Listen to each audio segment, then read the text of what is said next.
Hey guys, welcome back to the channel. This is story about what if at the age of 10, Naruto is an honorary Anbu member part 1. Before I start, please do support for more amazing content and comments for part 2.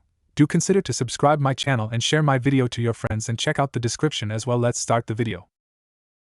The door opened silently. You wanted something, Hokage-sama? The third looked up from his paperwork momentarily and a smile played on his lips. In front of him stood one of his most prized shinobi, an Anbu member to be exact. The youngest Anbu member since Itachi, the prodigy himself. Sit down, no need for formalities. He remembered with a pang of remorse when the boy had called him old man. Those days were far too long ago now. The chubby cheeks had become harsher, more refined, whilst the brow had become stony and unyielding. The boy could hardly be called a machine, nor could he be called a child. Laying his pen to the desk, he was silently thankful for the interruption from paperwork. It would be the death of him someday. There always seemed to be a pile or three on his desk nowadays. Sarutobi leant back in his chair and turned his gaze back to the porcelain mask of the Anbu sat in the chair opposite him. Take the mask off, you're not on duty. There was a brief flicker of all too human hesitation, before the porcelain mask was removed and laid down carefully on the desk, a sound barely made. Calm, blue eyes stared calculatingly back at him, blonde sun-kissed hair framing his face. Once upon a time the boy would have grinning and fidgeting, declaring his dream to be the best ninja ever. No longer. The boy sat quietly, like a man 3 or 4 times his age. This wasn't to say that this boy was unsocial and cold-hearted, he was just professional. Sarutobi had seen him smile. Look at you, so young and yet already one the most powerful shinobi in Fire Country. He thought to himself, torn between regret and pride as he thumbed an edge of paperwork. Naruto. You are only 10 years old and are already at a point in power that is considered Kage level. This was acknowledged with a small smile. If anyone else had been in the room, they would have thought that the teenager didn't care, but Hiruzen Sarutobi saw that telltale flash of childish abandon behind the cool blue eyes. It had taken the council some time to realize how powerful the demon had become. There had been several moments where the old man had thought they were going to execute Naruto on the spot, that he was too dangerous to live. It had only been after Naruto had saved Hamura and Koharu from an assassination attempt did they see how much Naruto could help their village, that it would be a mistake to dispose of such a valuable commodity. Time and again you have proven yourself, and I have seen with my own eyes that you are a natural leader. He had been taught by the best too, himself and Jiraiya, when his perverted student had managed to tear himself away from his research, but he had always wished that Tsunade would be able to teach him too. It was highly doubtful she would ever return, not after what happened to Nawaki and Dan. He wouldn't be surprised if she never thought about returning to Konoha again. The council has decided that you would be the best candidate for the place of the 5th Hokage. The boy simply nodded, although Sarutobi noticed the air of desperation that seemed to cloud over his face. He had wanted more of reaction, a smile, a punch to the air. Even dancing on the table might have been accepted. A memory stirred from a time before Naruto was born, when he had told Minato about his candidacy for the place of 4th Hokage. The third shuddered.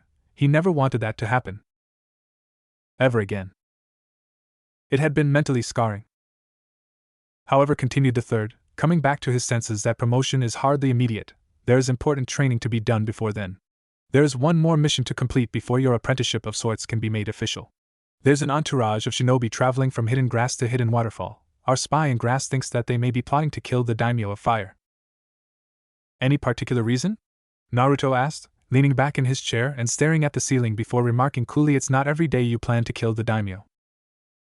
At this particular moment we're not sure, but they are suspected to be from a Wagakure. I see. The blonde murmured, glancing down at the floor before asking. How many? 30? Possibly more. The third took out a small stack of papers. This is the intelligence report our spy sent back. It has rough details of almost everyone in the entourage. Naruto took the small stack from the Hokage's grip, flicking through the papers absent-mindedly, before standing. Is that everything, Hokage-sama? For this mission you will be traveling with Kakashi and his squad. The third watched as Naruto's face light up. He and Kakashi had always gotten along, since the day they had met. I thought Kakashi-senpai was a sensei now. So he still calls him senpai. How amusing. Kakashi had been the one that taught Naruto the ropes of Anbu, and the boy still hadn't forgotten. He's on leave for the moment. Sarutobi sighed wearily, glancing in distaste at a particular mission report. C rank and still a fail. Kakashi's team were close to being disbanded. His team just came back from a rough mission. Naruto shrugged nonchalantly. All of them are tough. Then the boy picked up his mask. And he was gone.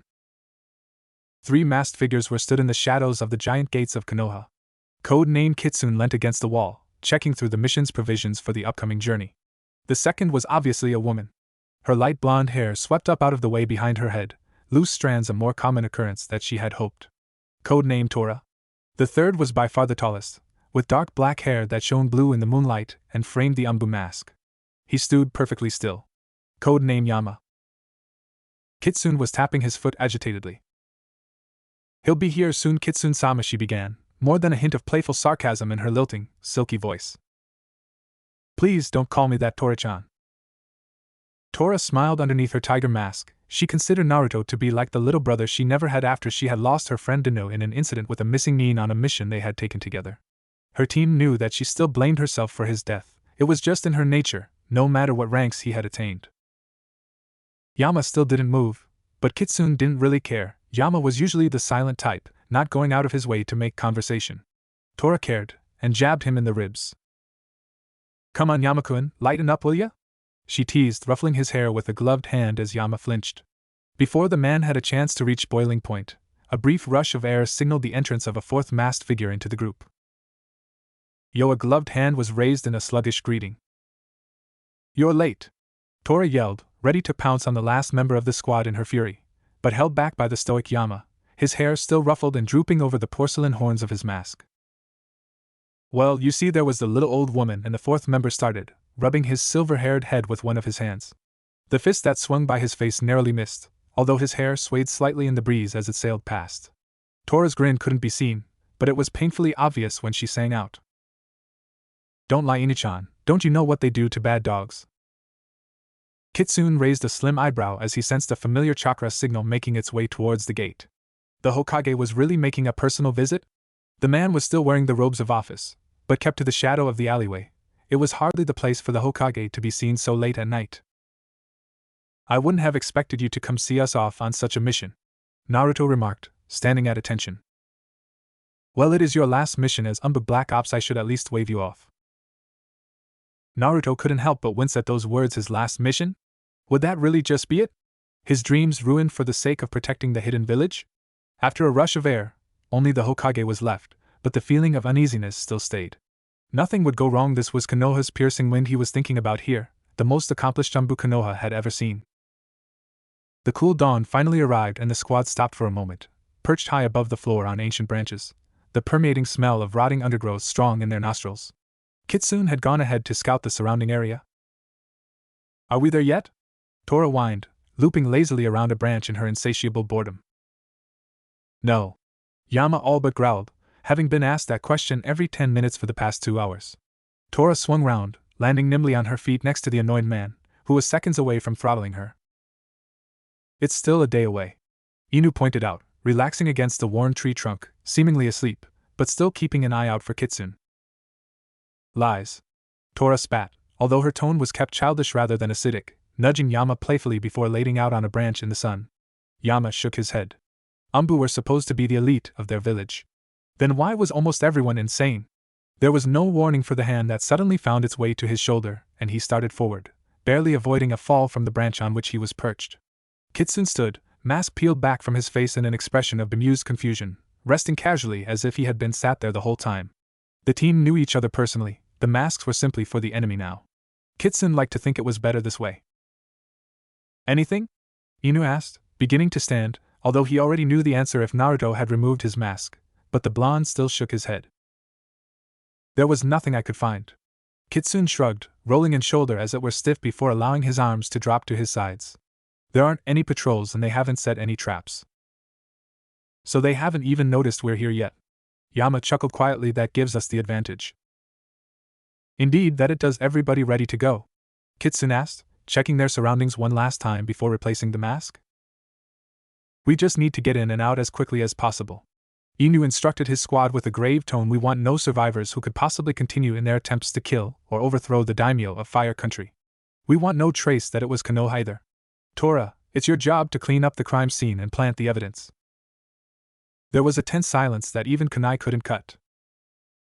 "So we go all out?" Tora whispered seriously, her voice laced with regret. Inu nodded. "The mission details say we spare nobody." Kitsune stared at the floor. Konoha had received word of mission success a couple of days ago. The Hokage, Hamura and Koharu were gathered in the main office, waiting for the returning shinobi. It was dark, although the Hokage had lit a candle and placed it upon the table, the still flame catching everyone's attention. The flame flickered once, then went out, and they started back as they were plunged into near darkness. A figure stood between them all, the moonlight glistening against the blood and the stench of decay strong in their nostrils. The Anbu mask was stained burgundy, the dried flakes peeling away to reveal bone white. The Hokage knew something was wrong just by the way Naruto was stood. Where was the rest of the team? Had the mission really been a success? Is everything out? The Hokage started, concerned by the blonde's behavior. Sarutobi only just managed to catch the mask before it cracked against his temple, the remnants of rust blood staining the edges of his ceremonial robes and palms. Naruto's eyes blazed wildly and his hair stood on end like he'd been struck by lightning. The boy's shoulders shuddered with barely contained rage. The room suddenly seemed too heavy to breath. I quit, Naruto growled, ruby red flecks dotting his eyes momentarily before he continued between gritted teeth. I can't take the role of Hokage. Then the boy was gone, leaving nothing but the tang of rotting flesh, blood stains on the floorboards, and the chipped Anbu mask in the hands of Sarutobi. He walked away from, muttered the Hokage, barely managing to hold himself in check. The old man sat still for a long moment, his thumb rubbing the roughed edges of the mask before his head dropped to his chest. He suddenly felt very old, and very afraid. It took less than 5 minutes for the remaining team members to arrive at the office. What happened, Kakashi? I heard the mission was a success. Sarutobi growled, his clawed hands still clutching at the mask as if somehow it would erase the past events. It was Hokage-sama. But something happened, the man began, clearly as perturbed as his leader. There was a confrontation. We're not sure on the details. Tora spoke. He wouldn't tell us anything. He didn't even speak to us the whole way back. Sarutobi mentally cursed. How did nobody know what was wrong? They saw the boy almost daily. Did he say something to you, Hokage-sama? Anything? Yama asked, also removing his mask. Hiruzen sighed wearily, allowing himself to feel human for a moment as he held his weary head in weathered hands. Unless I didn't hear him correctly, he just resigned from being a shinobi. Tora gasped, her deep brown eyes widening in surprise and fear. No! Permission to leave, Hokage-sama. Granted, she left in a burst of speed with Yama soon after her, without even bothering to ask the Hokage for permission to leave. Kakashi stood still, watching them run off and disappear around a corner. With his mask resting on the side of his head, he stared forlornly at the Hokage monument. I'm sorry, Minato-sensei, I couldn't even keep that promise for you. It was then that Sarutobi Hiruzen decided to leave for the night, for it would be a long day, and Hokages were not supposed to be human. 2 years later. He sat upright, sweat drenching his entire body and running in rivulets between his shoulder blades. His breathing was erratic and irrational. It was an ephemeral nightmare of the past and could no longer hurt him, but he allowed himself the selfish pleasure of being afraid. It was only then he realized how cold it was in his room, that he could see his misty breath in the air for a few seconds before it disappeared. The sweat on his skin began to prickle and he shivered. Outside it was still dark, the moonlight cast an eerie light on the building outside his murky bedroom window. Everything so still and quiet, not a sound was heard except his fitfully beating heart. He breathed in and out slowly, and rubbed his eyes. It was too late to go back to sleep now, he was wide awake. Naruto sighed and slipped out of his warm bed. He hissed as his feet came into contact with the cold wooden floor, lifting his feet as though the temperature hurt as he ran across his room to the cupboard where he kept his clothes. The stairs creaked as he made his way down to the ground floor. One of the floorboards was broken, and he had never got around to fixing it. It wasn't like he didn't have the time. He just never had the incentive to fix the broken board. In fact, most of his house was in a similar state. The only door that still worked creaked ominously whenever he used it, and the kitchen sink never seemed to drain. He was pretty sure there was a window pane in one of the abandoned rooms upstairs that had been smashed in a genin training exercise, but his house was avoided like a plague by the academy children. He hoped the stories about his dilapidated buildings were suitably scary to keep even the Chunin out of the way. The kitchen was as messy as ever, and a lonely cupboard door hung from rusted hinges. He'd fix it later. Empty instant ramen cups covered most of the counters, dirty cups and dishes littered the sink, and the kitchen cupboards were open, revealing the little food that was left, mostly instant. Cleaning was another thing he could never get around to do. Naruto selected out one of the few instant ramen cups in the cupboard nearest to him, filled it with boiling water and set it on the side, waiting until the piping hot water had cooked the ramen all the way through. He washed one of the forks, as the cutlery drawer was empty with its contents spread across various rooms in the house. 3 minutes passed. The fork was inserted into the boiling ramen, and the 12-year-old sat down in the only free space there was in the kitchen and living area, an old brown armchair. It was the only thing he bothered to keep clean anymore. Next to it stood a bookcase, but unlike most 12-year-olds' bookcases, there were only 2 or 3 brightly colored spines, the rest being dull, unimaginative colors, like gray or black. Those 3 books were the only color in the drab room. He nestled back into the armchair, tucking his feet under him with the ramen resting precariously on one of the arms, as he reached for a dark green book. The book was the color of dying grass, the cover stained with patches of dark brown, the gold lettering too faded for most to make out. The Legend of the Gutsy Ninja. Naruto traced the edge of the book, before turning to where his bookmark laid inside the book's musty pages. "Why don't you just give up?" shouted the furious enemy ninja. "I'm tired of playing hide and seek." I was tired now. This game of cat and mouse had gone on too long, and my chakra was running dangerously low. I opened my hand and looked down at my last 2 smoke bombs.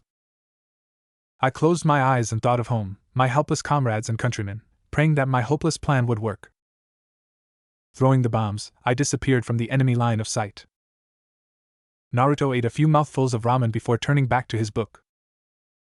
But I was too tired. Before I managed to even land a hit, the enemy had a kunai aimed at my head and forced me to my knees. "Give up, there's no use, you have lost," he spat, sneering down at me. But I would not give up without a last fight. That was my ninja way. "Can I just say one last thing?" I tried to get back to my feet and stare at my opponent in the eyes, but the enemy wanted to hear nothing more from me.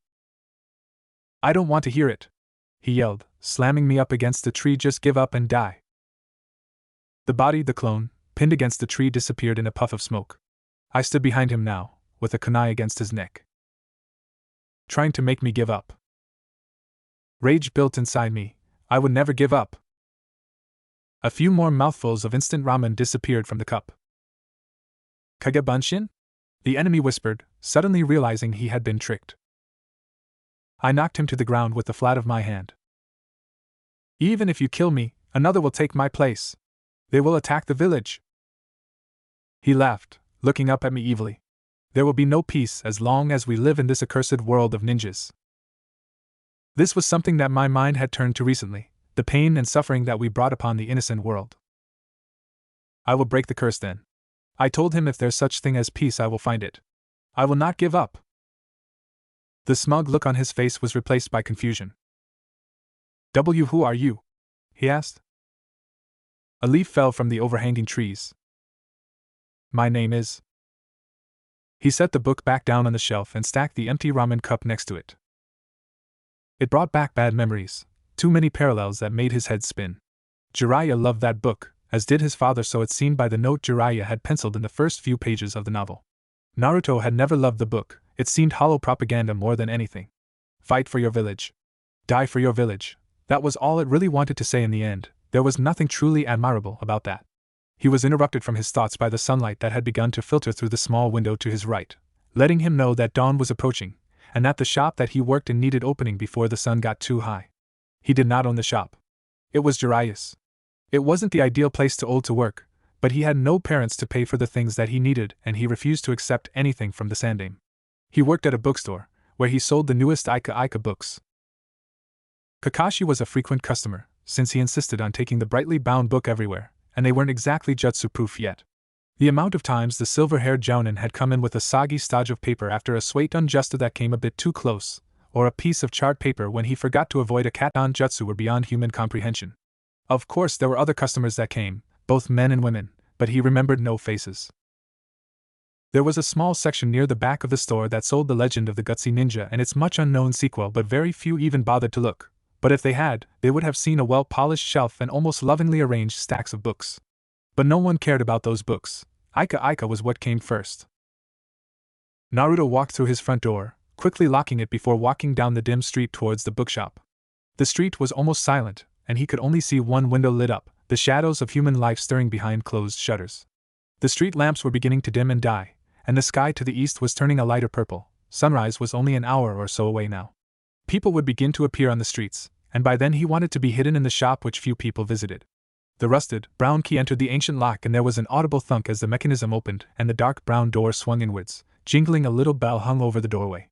He closed the door and woodenly changed the small hanging sign from closed to open, and sat back in his chair waiting for the customers to arrive. Naruto watched the young academy students running down the street and smiled a little. He himself had never been to the academy, or any kind of place that had involved children his own age. He had never spent time growing up like these children would. His training had been intense from the day he had begun.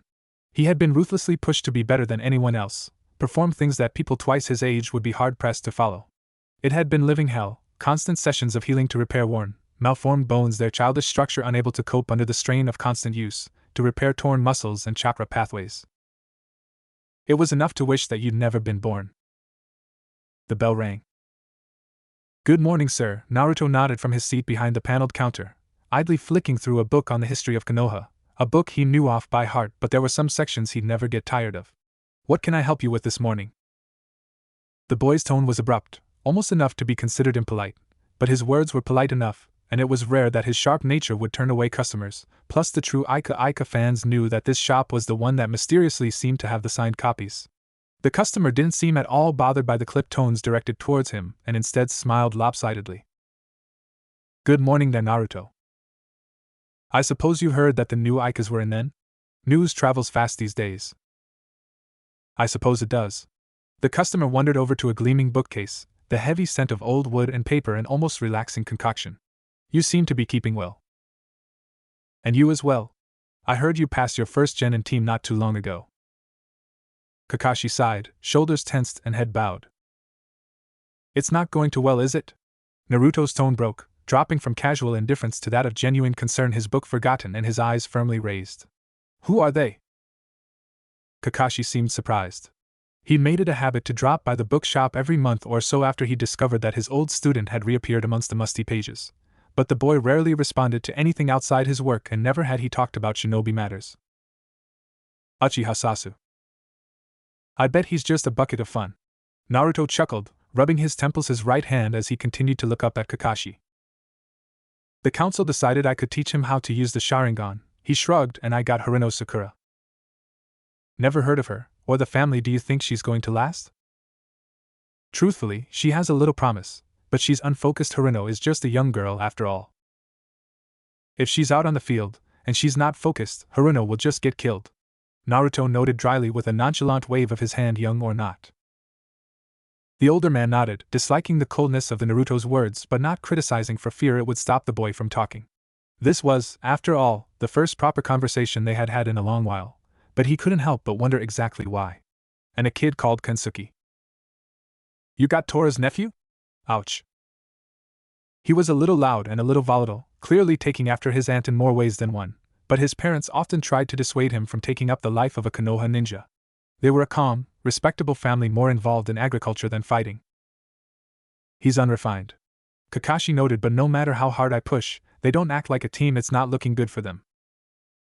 "Will you fail this team as well?" Kakashi frowned, his brow furrowing as he thought about his options. Did he really want to fail them? He felt like he owed it to the village to take care of Sasuke, and Tora to take care of her nephew. Sakura was something he just had to put up with. I don't know, they're currently on probation after their last mission. Even with the Chunin exams coming up, I don't think I'd put them forward." Naruto took a slim brown box from a nearby bookcase, popped the lid and promptly shoved it under the counter. He nodded as Kakashi explained the poor situation, but didn't offer any advice. There was a moment of silence. "Are there times when you question Dash?" Naruto stopped, midway through his sentence, and grimaced. Kakashi was more than eager to hear what the boy had to say and made the mistake of asking. "I didn't hear what you said there." Naruto's grimace turned into an expression of pained silence, before it melted away and he replied. "Forget I said anything, please. I have a busy day and some cataloging to finish by noon. So if you don't mind." "Oh, sure." The older man felt hurt that he was being dismissed so abruptly, especially after it seemed like Naruto was about to open up to him again. "I guess I'll see you around." Naruto nodded, but didn't say another word, simply watching the Jounin leave the shop with hardened blue eyes. His hand shook as he opened the door to the back room and poured himself a cup of tea. The tea brought back haunting memories, but the doctor said it would dull his nerves. So he drank. "What are you going to do then, senpai?" the young blonde asked. Kakashi shook his head, replacing the first ever Ika book back in his kunai pouch. "I'm not really sure, it just doesn't feel right. I don't think they're old enough yet. They have a right to be children before we force them to grow up." He looked over at his young companion, suddenly painfully aware at just how young this boy was. Had he not deserved a childhood too? Naruto looked wistful for a moment, staring down from their perch at the top of the gargantuan gates to the village. Don't worry, senpai, I don't care anymore. Naruto smiled, stretching his arms awkwardly above his head, which forced Kakashi to remember the injury the young boy had received on their last mission. So do you think that you will ever pass a team? Kakashi chuckled. When I find the right team, I might just pass them. Naruto nodded, running a hand through his wild blonde hair with a sigh. An action which couldn't help but remind Kakashi of how much Naruto looked like his father.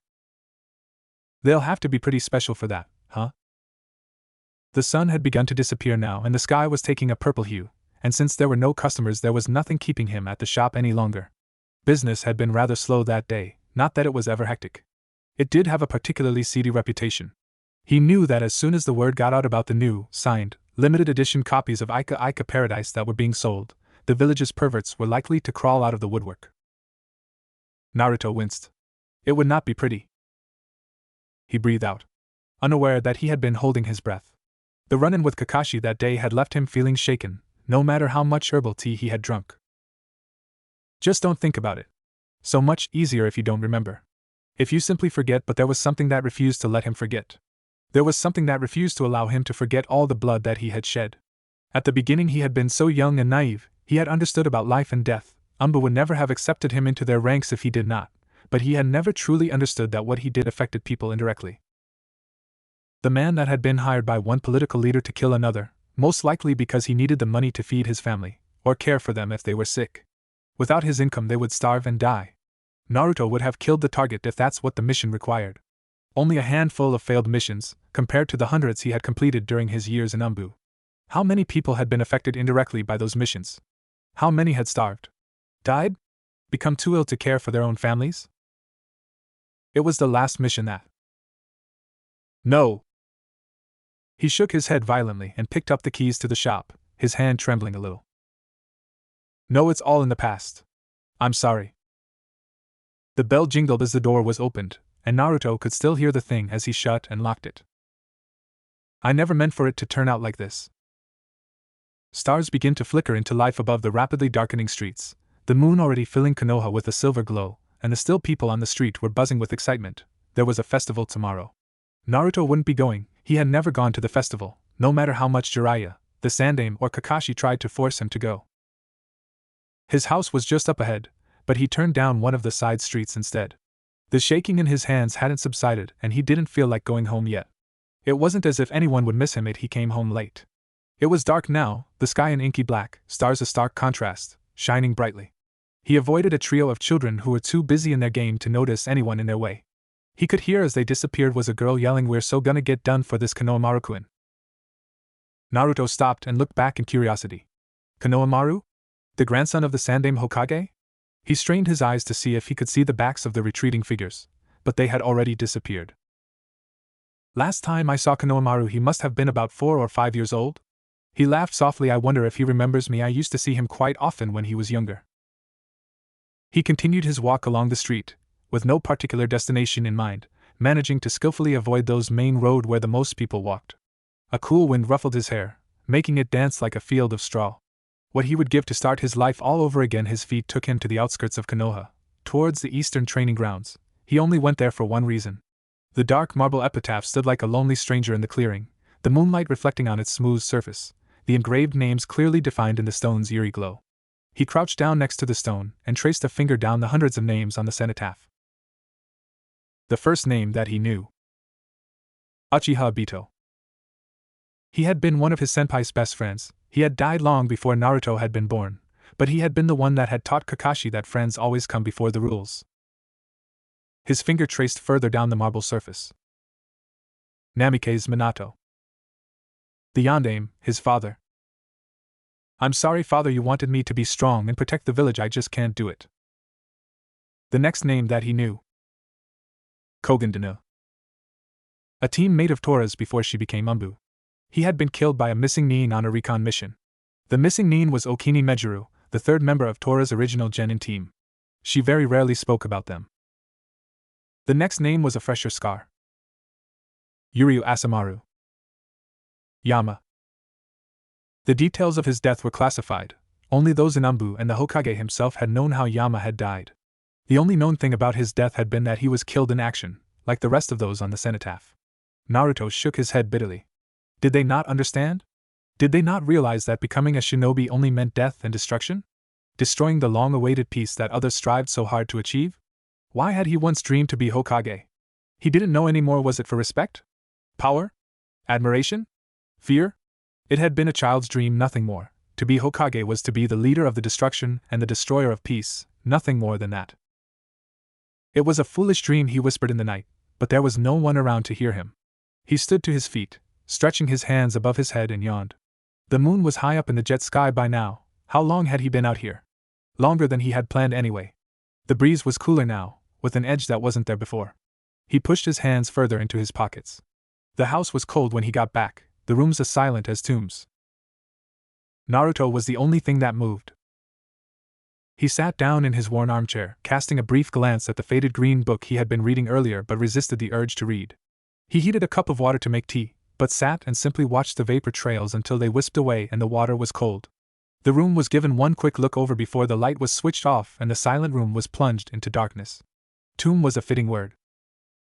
Naruto kicked off his shoes and they landed with an audible thunk next to his bed, causing the entire frame to shudder. He undressed and crept under the ice-cold blankets, hoping that they would warm up soon. He was sure that ice cubes would be comfortable with this temperature. Naruto had meant to be home earlier to turn the heating on, but well, it didn't matter now. Golden sunlight filtered through the murky glass, shining in the blonde's eyes, waking him up from his peaceful slumber. He cursed before rolling onto his side and stretching. He would have preferred to sleep in, today of all days especially, but he needed to be up and about early, so he didn't get caught in the rush of people shopping for the festival.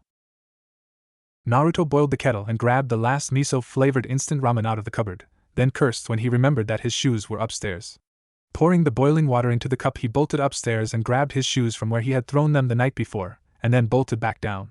He cleaned the fork he had used the night before, not bothering to dig out any of the others that he was sure were hidden beneath the mounds of unused, dirty plates and dishes. One day he would get around to it, just not today. The ramen was devoured in seconds, leaving an empty cup and yet another dirty fork to throw onto the stack of dirty plates. He counted through the money he had left in his wallet, just in case, and then left through the front door. Naruto prayed that he didn't bump into Kakashi or Jiraiya. The bag rested uncomfortably in his hands, the thin plastic handles digging deep into the flesh of his hands. People already filled the streets, getting ready for the festival that night. He saw something out of the corner of his eye that forced him to stop and take a second look. How long had it been since he had last visited Ichiraku's ramen stand? It seemed to be pretty empty. That was good. He pushed through the crowd towards the ramen stand, wincing as he was crushed between the constantly moving mass of bodies. Ducking down low, he managed to squeeze through the crowd. He grabbed one of the stools and vaulted onto it, breathing out a sigh of relief. "One miso ramen, please." The brown-haired woman turned from where she had been cleaning the used dishes that had been used by previous customers, a surprised expression crossing her face. "Is that you, Naruto-kun?" How long had it been since she had last seen Naruto? She didn't know the answer, but it had been a long time since the blonde boy had sat in front of the counter and ordered something. Was it about a year? A year and a bit since he had last visited? Couldn't see the 3-year-old Naruto that used to visit Ichiraku's with the third Hokage, shouting things like "one day I'm gonna be Hokage" or ramen. This boy, he couldn't really be classed as that boy any longer. He was not the cheerful blonde that he had once been. She didn't know what had made him leave the shinobi forces, but it had hurt him in more than one way. His blonde hair was shaggy and unkempt, falling over blue eyes that stared out hollowly from a worn face. The bowl of steaming ramen was placed in front of her blonde customer. "So how've you been, Naruto-kun?" The boy looked up from his noodles and shrugged. "Alright, I suppose." He shrugged. "How about you?"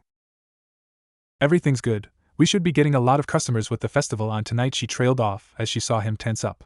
Then she remembered something. "It's your birthday today, isn't it, Naruto-kun?" She smiled as the boy didn't look up, playing with his ramen with a chopstick. "Yeah, it is," he muttered, not meeting her eyes. "Are you doing anything special? Inviting friends around?" He looked up and shrugged. "Not really, just a quiet night at home. I don't like the crowds." "So you're not going to the festival tonight then? It would be good fun, I promise. I'll treat you to free ramen." She smiled brightly, But her attempt was in vain. He had already finished his bowl and was standing up. I'm not going to the festival. It's a waste of time, really. He began to count out the coins onto the counter, but Ayam waved a hand to stop him. It's on the house, Naruto-kun. She smiled. He looked up and let out a small smile, and Ayam could almost see the younger, happier Naruto, but soon it was replaced by a mask of indifference. Thanks, Ayam. I might see you soon if there's more free ramen. Drip. Drip. Drip. Every single drip from the tap made all his hair stand on end. Jumping up from his seat, he stalked over to the offending, infernal kitchen sink and grabbed the leaking faucets with his hands. They groaned pitifully as he jammed them closed, and metal shrieked as they were contorted into foreign shapes, bent in odd directions. Damn! At least water wasn't spraying everywhere. The lights from the festival caused the sky to light up, making the usual, comforting, inky blackness turn to an orange glow. He wondered what happened at the festival. What did people do? They were supposed to be mourning, remembering those lost, not celebrating like they did. He could hear laughter, and the tinkling of the small bell-like toys the children waved on the sticks, and could imagine the lanterns drifting off into the night sky, like man-made stars. Naruto closed his eyes and breathed out as his resolve wavered. Perhaps he could just. His eyes snapped open. What was he thinking? Nestling into the warmth of his armchair, he rested his head and drifted away. When had he fallen asleep? He never remembered falling asleep, and what had woken him up? Butim. He sat very still for a few seconds, his heart beating like a drum in his chest, mouth as dry as the paper in the book that had been thrown to the floor. Butim. Naruto got silently to his feet, padding towards the kitchen door, instinctively making each footstep as noiseless as the last. He restricted the urge to ask if someone was there, waiting in the shadows of his hall. Butim. There. A noise, if only for a second, and the whisper of cloth against skin as someone carelessly shifted their weight from one foot to another. An intruder? Yet he had locked his door earlier, so that meant that whoever was in his hallway was either a ninja, or a very talented lockpick. He glanced around the room for any possible weapons to defend himself. Kunai. Why had he given Kakashi all his damn kunai? I don't need them anymore. He handed over his kunai pouch. The single gray eye looked up at him concerned. You don't have tea. The kunai pouch was thrown at the silver-haired man. Take it. At the time it had seemed to be the right decision. Even yesterday that idea was a good idea. But right now, the second, that idea had not been thought through enough. How was a normal civilian boy supposed to look after himself? He would have parents, Naruto thought bitterly as he leant into the shadows of the kitchen wall, blending in, as he formulated a plan to combat his late-night intruder. All his knives were hidden in the dirty cluster that were his unclean dishes and empty ramen cups. He had no kunai, no shuriken, and he had given his ninjato back when he had left the service of the Black Ops. That just left taijutsu or ninjutsu, and he silently cursed. Those were some of the things he had sworn never to use ever again. Perhaps if he just left by a window? He looked up at the grimy windows and tried to remember the occasion when had he last opened them. The rust seemed to have melded them shut from the look of it. They were obviously not on his list of options right now. So maybe he could sneak past? The intruder was making his way carefully up the hall now, and his chakra signature well hidden.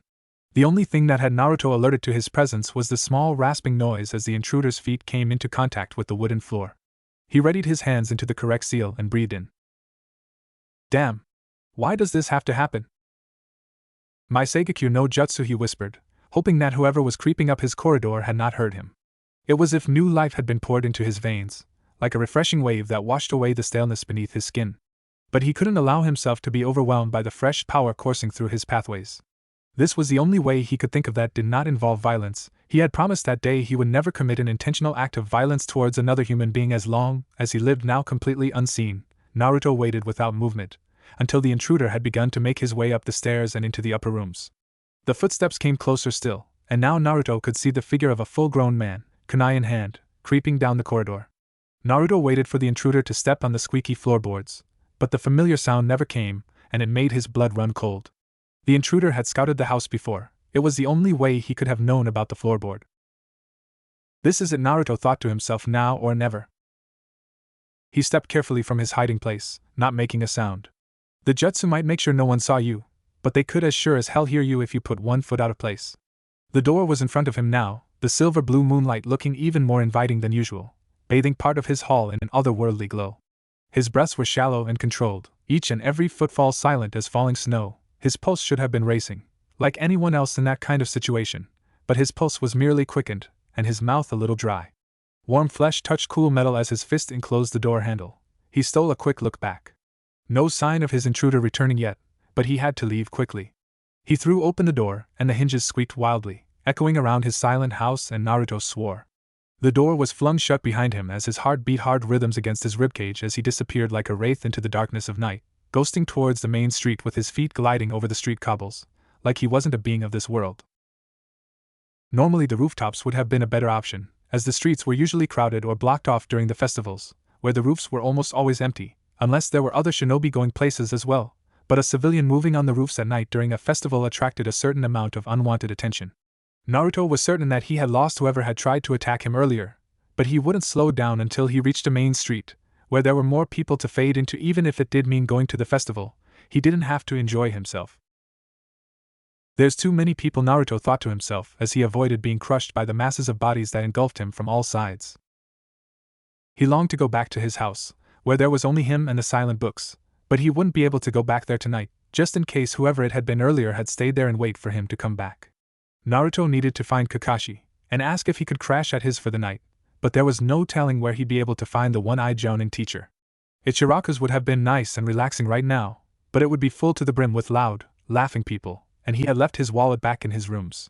As he got towards the main square, the crowd began to thin out a little, which allowing Naruto breathing space, and he accepted it gratefully.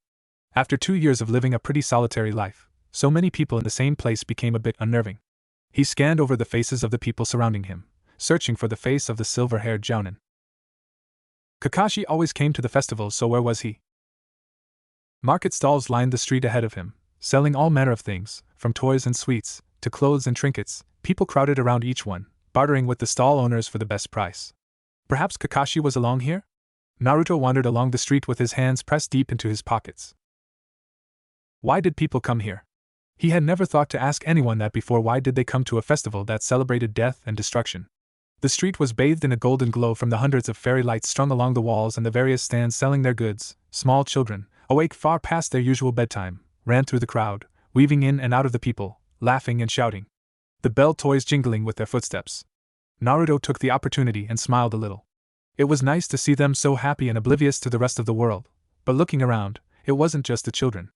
Adults had a certain spark in their eyes, smiles on their faces, civilian and shinobi alike. It made no sense, but there was just a feeling of happiness that surrounded the whole street, if not the whole of Konoha. He absent-mindedly sidestepped a cream blur, a Niken, if his eyes didn't lie, even if this one was a little on the runty side. Akamaru! Come back! Naruto turned to where the voice had come from, but couldn't see whoever it was who had shouted. An Inuzuka? A boy around his own age burst from the crowd, wearing a gray jacket with a black fur lining, looking frantically left and right. Mom was joking. Honest. Had the Niken run away? He had known an Inuzuka once. She had been a friend of Tora's, not that they had ever really been introduced. Naruto stopped his nostalgia to stare at the feral-looking boy, who seemed to be getting hysterical at the loss of his closest friend. Naruto guessed that he and his dog didn't really separate much, and was asking the people around him if they had seen the Niken pass. Naruto sighed. Hey! He shouted, and the Inuzuka turned. Your Niken went that way. Naruto shouted again, pointing towards the street where he had last seen the Nin dog. The Inuzuka smiled, canine teeth flashing in the orange light. Thanks? Naruto the blonde replied. It was most likely he would never talk to the Inuzuka again. What was the harm in telling the boy his name? He began to run towards the street that Naruto had pointed out. My name's Kiba, Inuzuka Kiba, nice to meet you, Naruto. The Inuzuka Kiba disappeared after his dog, and just like that the encounter was over. Well, that was interesting, and wondered what time it was. By the height of the moon it was sometime after 11, but he had left his watch behind when he had to escape the house. And where in the world was Kakashi? The last market stall held no sign of the elusive man, and Naruto couldn't help but sigh for what felt like the millionth time that night. Perhaps Ichiraku's wasn't such a bad idea. It was certainly no worse than sitting out here in the busy street, even if he had already been to Ichiraku's that morning. It was just up ahead. He could see the sign from where he was on the street, and it didn't seem too full. There were only a few customers at the counter. Perhaps it was too late for some people to eat, and the plethora of sweet treat stalls were no doubt drawing away the usuals. His stomach rumbled, painfully reminding him that he had forgotten to eat that evening. There was one free seat, at the very edge on the left. He ran and vaulted onto it before anyone else got there before him. "A miso, please." Ayame looked down and her face split into a wide, childish grin. "You came, Naruto-kun?" He looked up, face awkwardly trying to smile like it had forgotten how. "I guess I did after all." "One extra large birthday ramen coming up." Naruto continued to smile awkwardly, before allowing his smile to drop as Ayame turned her attention to cooking. The mouth-watering, savory smells drifting from the pans. "Naruto-kun?" Another voice asked, and a single gray creased into an upside-down U shape. "It's nice to see you out at the festival." It was then that the silver-haired jounin noticed the amount of killing intent the blonde radiated. What did I do?" "You've been here the whole time?" The blonde hadn't even turned his way. He was staring at the counter in front of him, face deadpan and expressionless, but with hunched, tense shoulders. Kakashi rubbed the back of his head. "Which answer would get him killed?" "I just got here." The blonde looked up and nodded, face still serious, but Kakashi felt like he had avoided a death sentence. He was surprised when he heard him say, "I was just wondering, I need a place to crash tonight, can I stay at yours?" And Kakashi raised an eyebrow. "What happened?" he asked the young boy warily. "Well, someone broke in, so I escaped." Naruto shrugged. "No big deal." Kakashi lost his bored, half-awake look. Now he looked like he was ready to go and break some necks. "Were they armed?" he growled. "If a kunai counts." Naruto shrugged, leaning against the counter as Ayame delivered his bowl of ramen. Their conversation paused for a moment as the blonde took a bite, despite Kakashi wanting to clarify the situation, and they were soon interrupted. "What ought you doin', Kakashi-sensei?" a voice questioned childishly. A boy with a wild mop of dark blonde hair and green eyes popped over Kakashi's shoulder. His name was Hikuro Kensuke, nephew of Hikuro Naruki, otherwise known as Tora. "I'm doing nothing, Kensuke-kun, absolutely nothing." His green eyes swiveled to Naruto.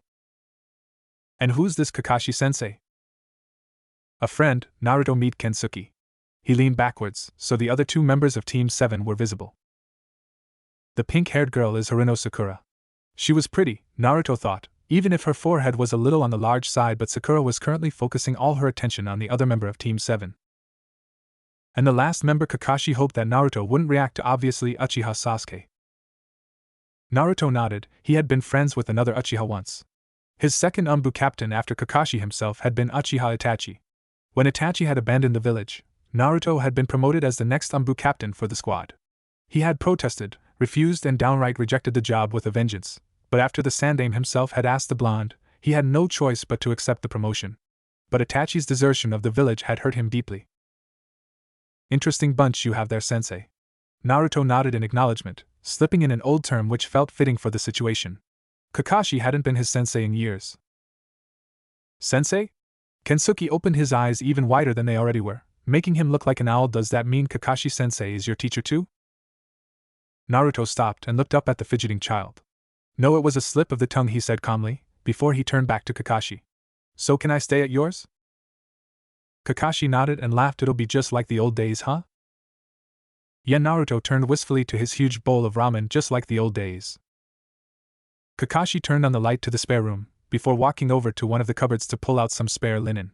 "You can crash here, the fridge is yours, get up whenever you want." I just like the old days," Naruto noted, and Kakashi felt like it really was like the old days and they'd just come back from a mission. Those were always the rules when they'd crashed and burned after missions. Kakashi turned back towards the door. "Wait, Kakashi." Kakashi turned back to face the young blonde. "Why do people celebrate the festival? Isn't it sad for them?" Naruto looked up, and for the first time in a long time Kakashi saw a flicker of the shinobi the boy had once been. "I just don't get it." "It is sad, but we honor the dead. We only won that day because of their help, their sacrifice, so we should be happy we're alive. We owe it to them." Naruto frowned, cerulean blue eyes staring. "They sacrificed themselves so that we could live happily." Kakashi continued. "We should be happy?" Naruto's face turned towards the bed, clearly lost in thought. "Thank you," he murmured finally, but he never raised his head. Kakashi nodded and smiled. "Good night, Naruto-kun." The light flicked off. Haha, finally Naruto's question that's been bugging him has been answered. And I fixed a few errors here and there. Sunlight filtered through the newly cleaned glass, shining directly into the sleeping boy's eyes, and for a brief second he regretted cleaning everything up, but only for a second. Swinging his feet around, he got up from his bed and walked towards the wardrobe. This time the floorboard didn't squeak, but had been taken up and a new board been nailed down in its place. Kakashi's spending spree at the bookstore had helped to pay for that. The kitchen counter was visible for the first time in a long time, but only after Naruto had spent hours delving out the jungle that was old ramen cups and dirty cutlery with the help of a rather reluctant ninja and his team. He had even gone to the trouble of hiring them as a D-rank mission. Even if the genin weren't impressed they had to do a D rank. It was the only way for them to get a C rank or higher after their probationary period. Jiraiya had sent back some money, and the bookstore had been going pretty well recently, since people had bought the newly released Ika books as early Christmas presents, and a movie was on the way, and with the money he made, he'd done up the house.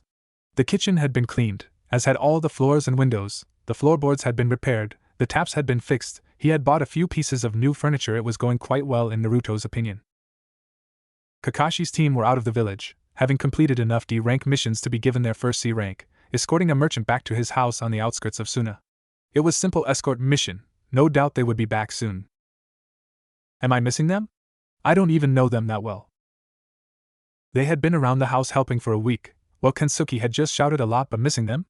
Kensuke would provide the main part of the conversation, waving his arms excitedly like an overactive windmill, a wide grin of childish abandon on his face, as he told Naruto about how great a shinobi he would be, and how one day he would be the next Hokage.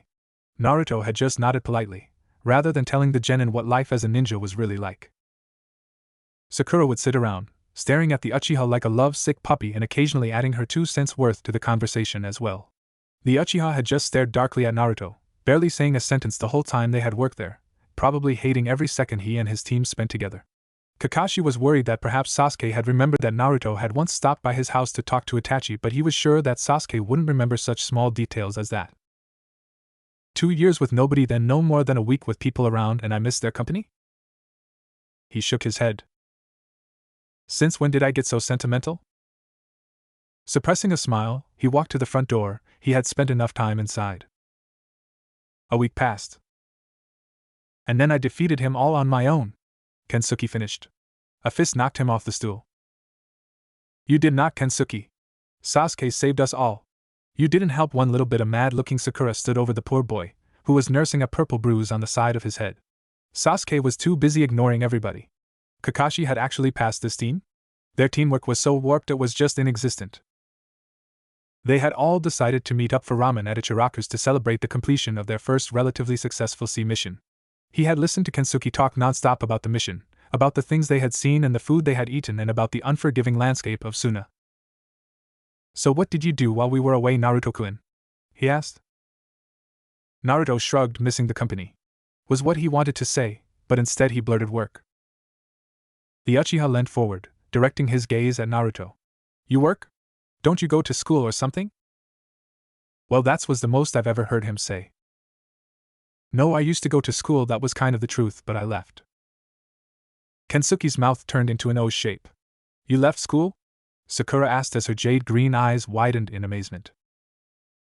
Naruto nodded. Yeah. That's so unfair.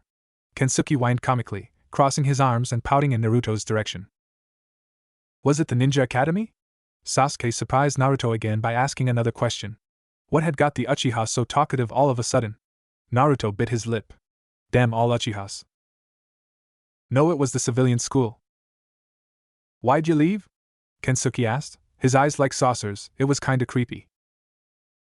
I didn't agree with it. If only Kensuke knew what they were really talking about. Didn't your parents force you to go back? Sakura asked, for once her back turned to the Uchiha. I don't have parents. He almost laughed at the Uchiha's expression. What?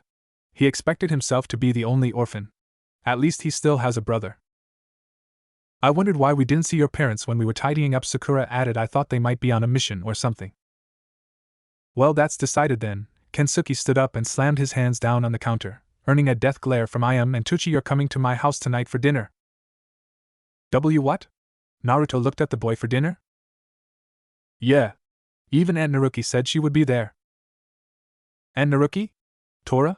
This isn't going to end well. 7 o'clock by the academy gates. That's when Kensuke had said to meet him in this exact location.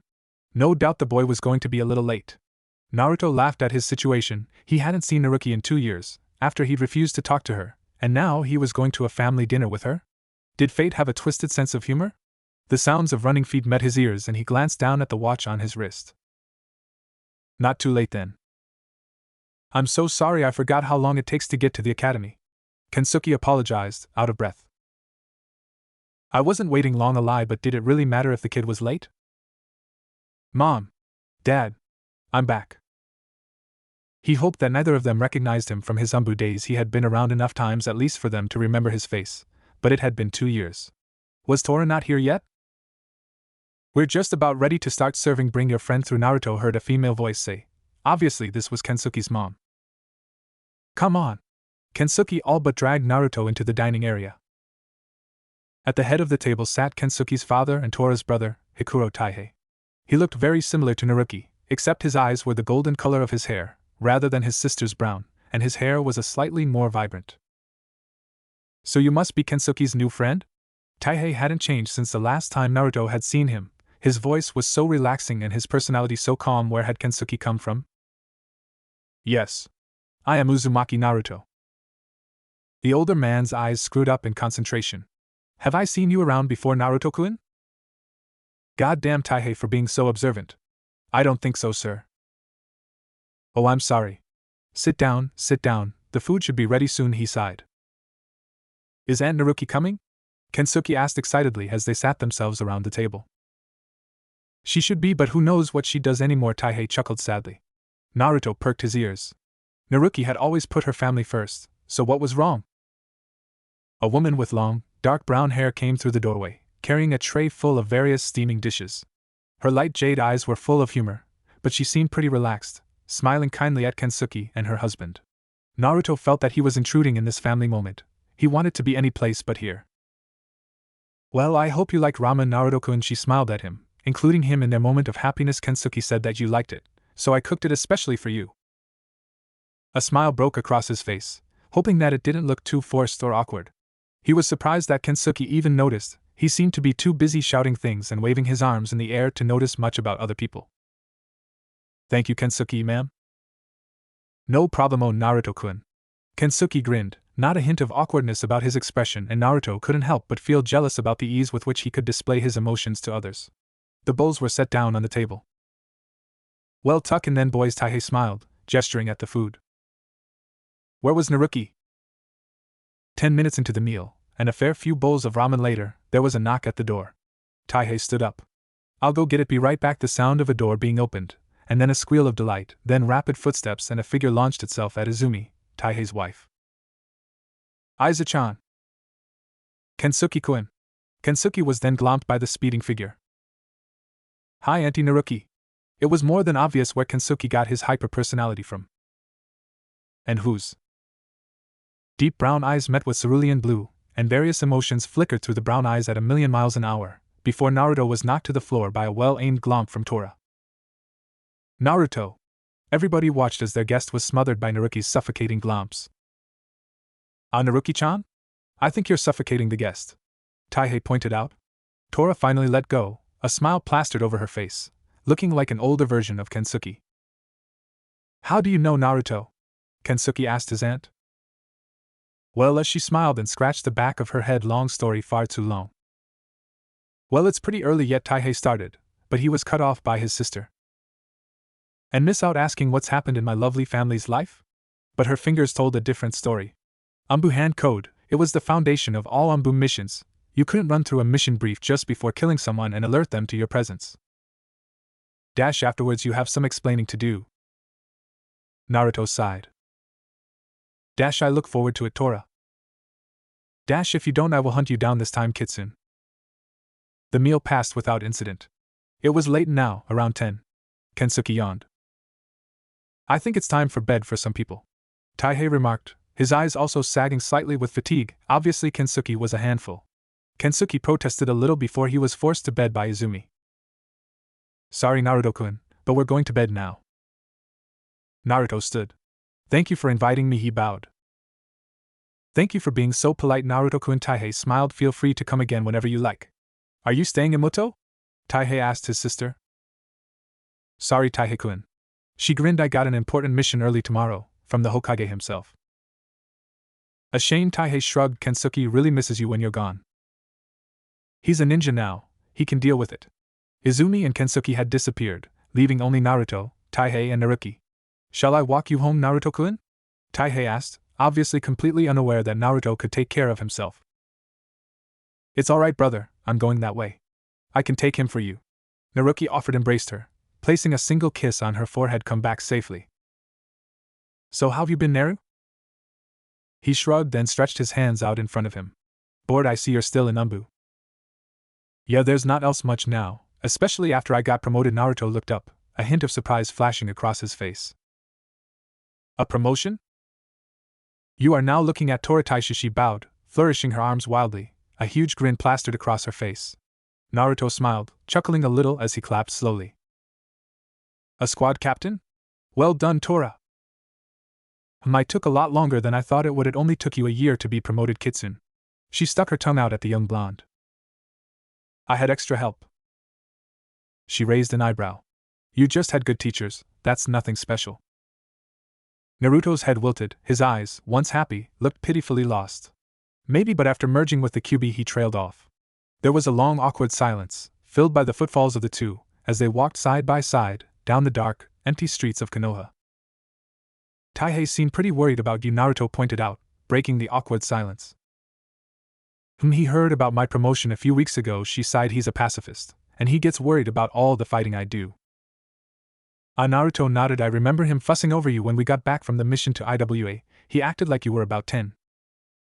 She blushed and laughed. I remember that. I'm just so glad nobody else was there to see that. My reputation as a badass Anbu would have crumbled to dust that day. She turned her attention back to her companion. Come on.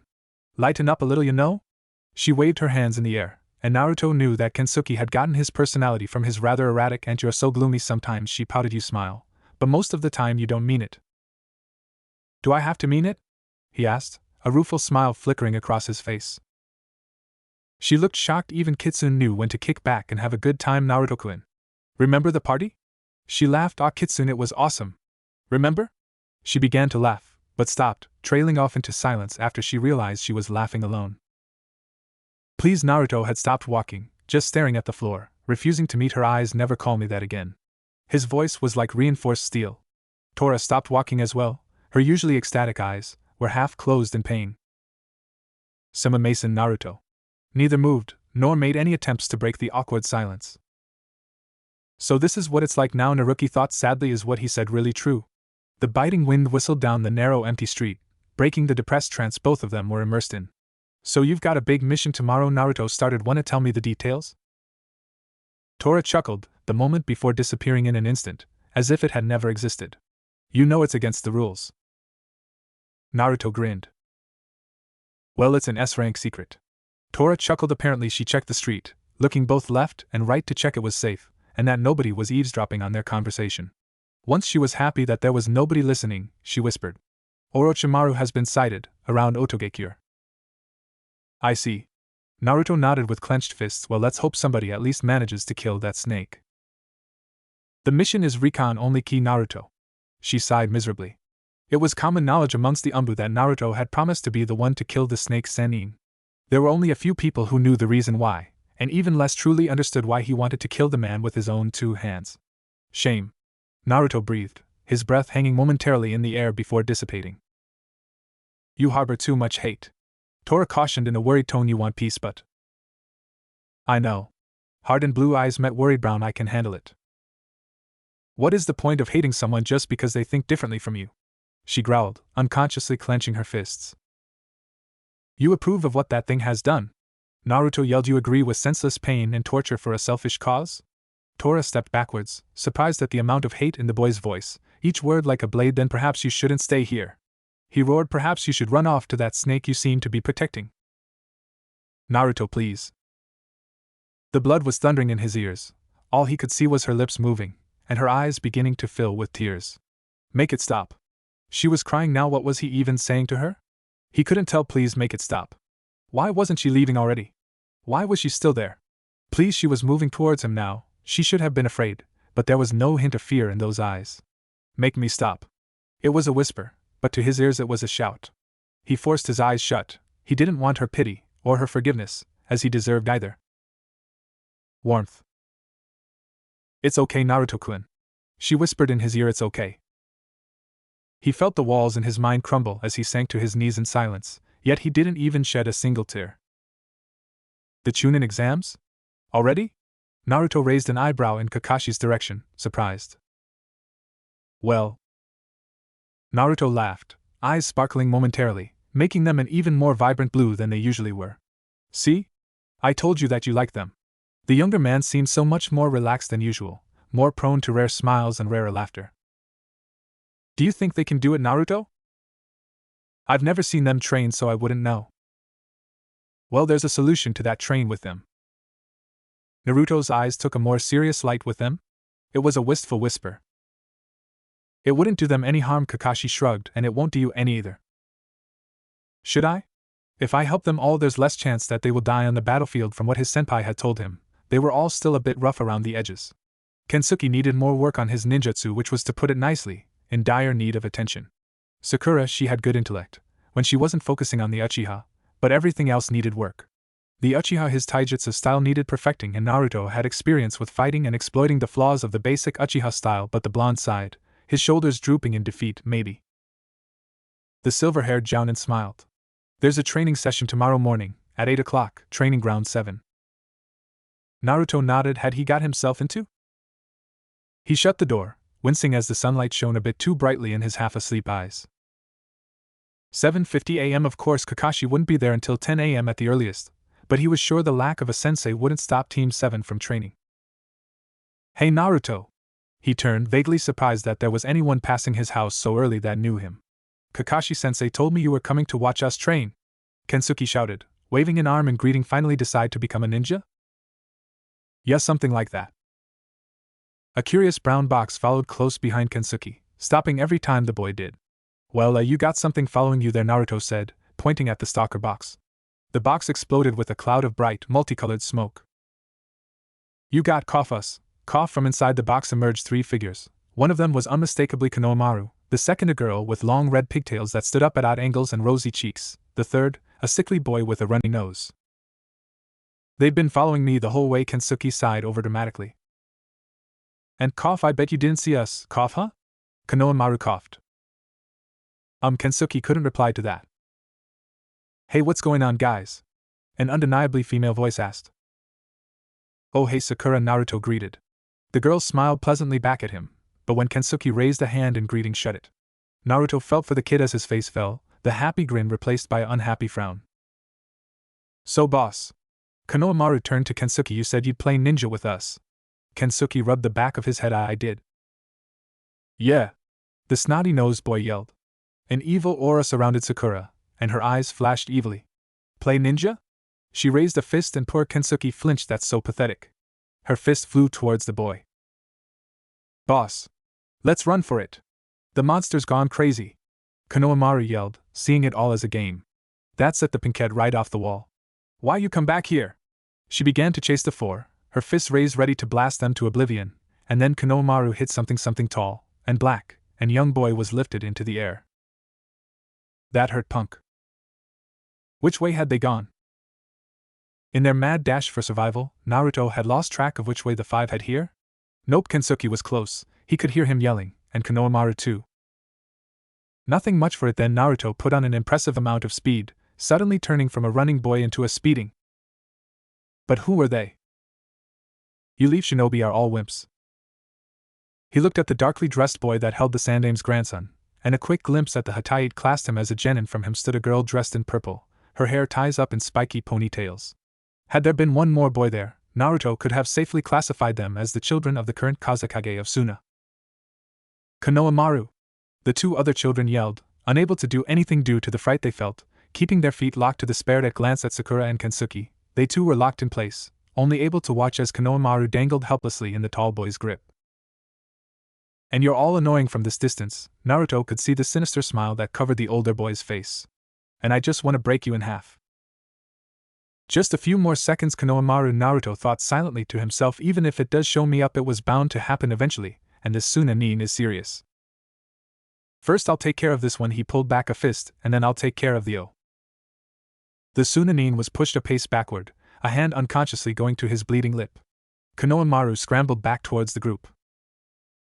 Naruto! Sakura yelled, now aware of who had saved the younger boy. There Shinobi Naruto!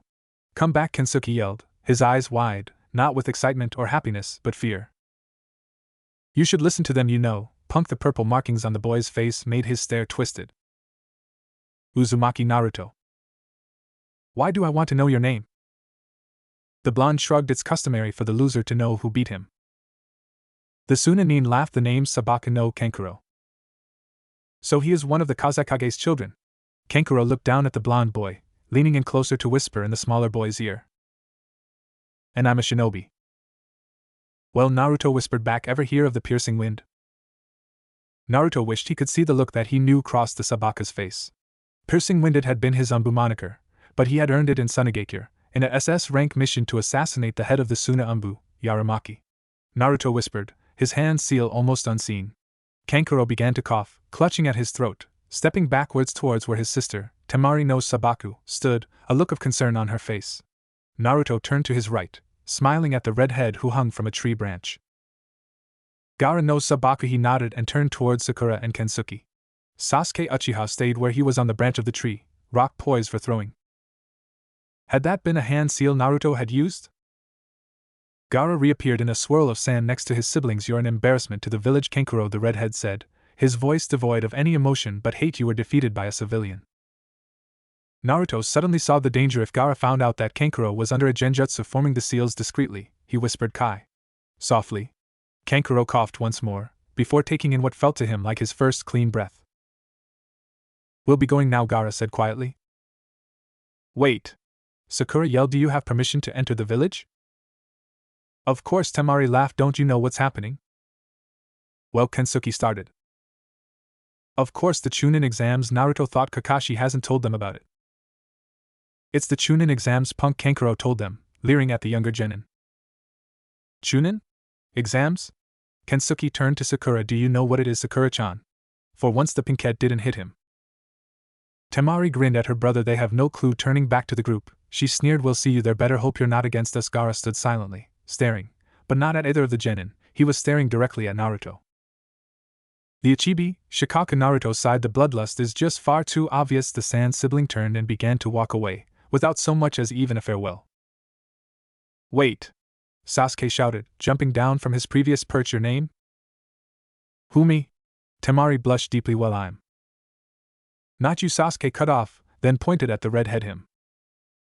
Sabaku no Gaara. The boy with the ringed eyes replied. And you? Uchiha Sasuke. The Konohamaru Corps had gone home, and Team 7 was lounging around the training ground waiting for their sensei. Sasuke wouldn't stop staring at him now. Even when Naruto looked up, he refused to make eye contact. Stop looking at me. The Uchiha kept staring. Stop staring. The Uchiha blinked, and Naruto relaxed a little. What's the deal, Kakashi-senpai? 11:10. The Uchiha got up and walked over. Can I talk to you a moment, please, Uzumaki? Naruto got to his feet. Sure, Uchiha. Over there. Sasuke pointed to the woods privately. Why, Uchiha? Naruto fluttered his eyelashes suggestively. I never knew you liked me like that. Get serious.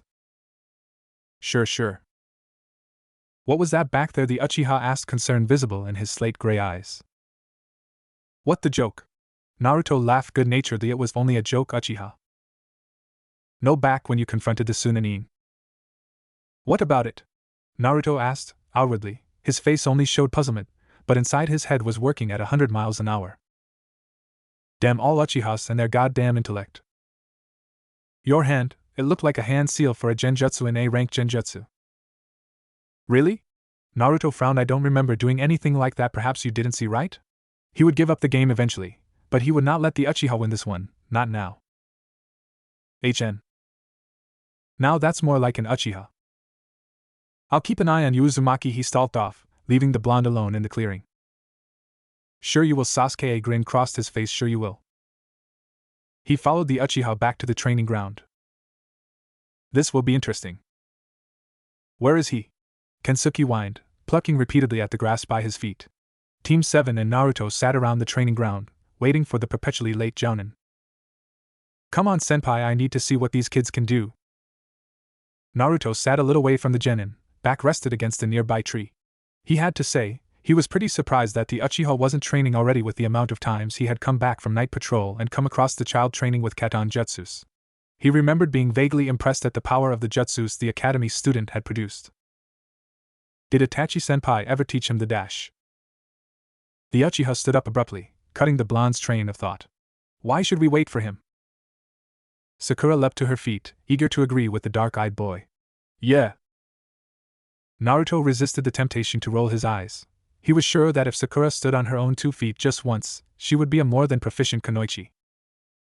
We should train, Kensuke added, pulling himself from the patch of ground where he had been sitting. But Sakura looked around the empty clearing. Perhaps ninjutsu would be a bit too much. If anyone got too badly hurt, Naruto gained a little more respect for the apparently airheaded genin. HN the Uchiha was not amused. If I didn't know any better. Naruto grinned. I would have thought the Uchiha was annoyed. So taijutsu then? Kensuke asked, looking from Sasuke to Sakura. I suppose the Uchiha shrugged. Naruto saw the flicker of fear in Sakura's eyes. So I guess taijutsu isn't a strong point for her. Sakura. He called, come over here and explain what they're doing. She smiled, obviously grateful for the excuse to sit out, and ran towards the tree, sitting in the grass next to Naruto. Well, taijutsu is hand-to-hand combat. He drowned her out, nodding every so often if he needed to. And Kensuke uses a style called Kabushi no Mai. Naruto smiled. So Tora-chan had taught Kensuke her own style? It couldn't have been better. And Sasuke-kun, she trailed off, a small frown on her face. I don't know, but it will beat Kensuke. The blonde sighed, but a smile was still on his. Were problems, but they would be easy to iron out. He understood why Kakashi had passed the team. Ready? Kensuke asked, innocent eyes staring in the Uchiha's direction. I should ask you the same thing. Kensuke grinned, then sliding his right foot into stance, bringing his hands up into a defensive position.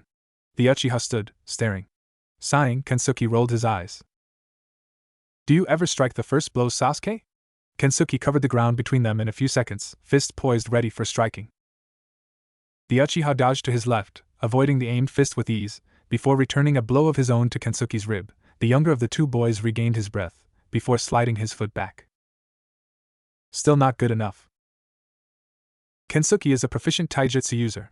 His attacks are usually well aimed. Kakashi had sighed. His style is lacking something. He added it to his mental list of things to do, but didn't take his eyes off the two genin. There was something that just said that not everything was being shown. The Uchiha ran towards the other boy, and Naruto winced in pain as the Uchiha's fist connected, followed by a foot, and then a roundhouse kick that sent Kensuke flying to the ground. Spitting blood, Kensuke got back to his feet. It's getting a bit rough for genin, isn't it? Kensuke forward, the smaller boy connected a hit, but the next was blocked by an annoyed-looking Uchiha, who sent the boy sprawling for the third time. The blonde under the tree realized there were two problems. One was Kensuke. He was good at the style, but it had been invented for an Anbu by an Anbu, not for a genin who didn't have enough speed or power to complete the attacks. Perhaps he could teach Kensuke a different way to use the style. The second was the Uchiha. Did people just let him win? It made his fists itch just thinking about it. He hissed as Kensuke missed a valuable opening in Sasuke's defense, and was surprised when Sakura hissed too. She saw it?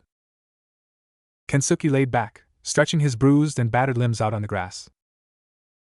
So you enjoyed it, Naruto? The boy asked the blonde. Yeah, it was cool.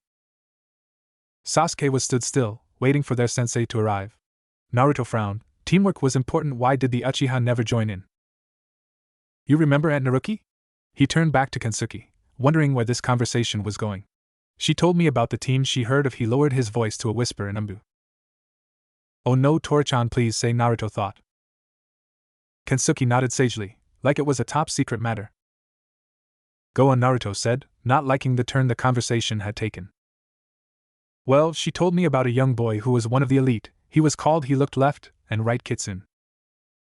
Tora-chan, you are so dead. And he was a really good ninja. Rumor has it that he was next in line to be Hokage, and then he disappeared. Does anyone know what happened? Sakura asked, interested. Aunt Naruki said that he lives in Konoha still but as a normal civilian. He left? Kensuke nodded. Obasan said that Kitsune was the best she had ever seen and Obasan is good. Kitsune, Sasuke whispered, and Naruto's ears pricked up. I think I met him once. You did? Oh wow, Sasuke-kun. You're so cool. Kensuke looked a little deflated. When did you meet him, Uchiha? Naruto asked, hoping that the Uchiha wouldn't notice the edge to his voice. Why should you care? Naruto shrugged, looking away, just interested.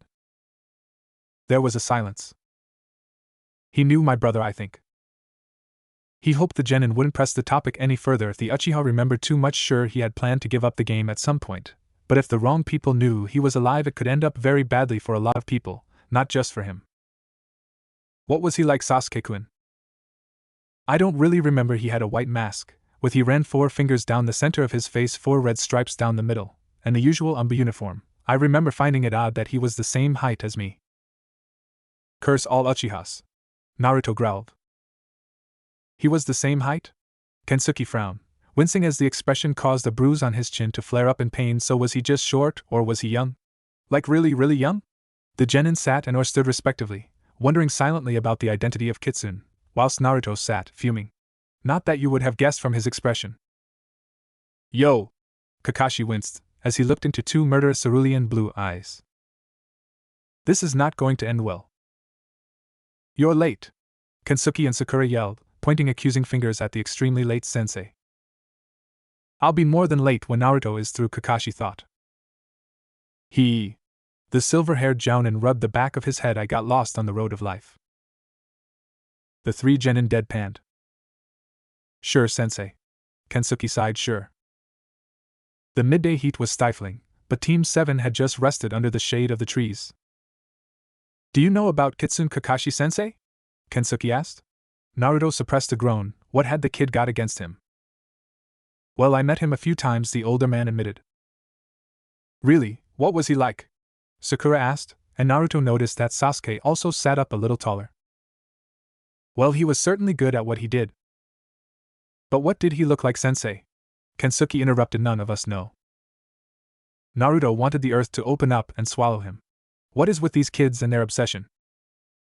I don't know either. I only saw him when he was very young. Kakashi shrugged. He is sure to have changed by now.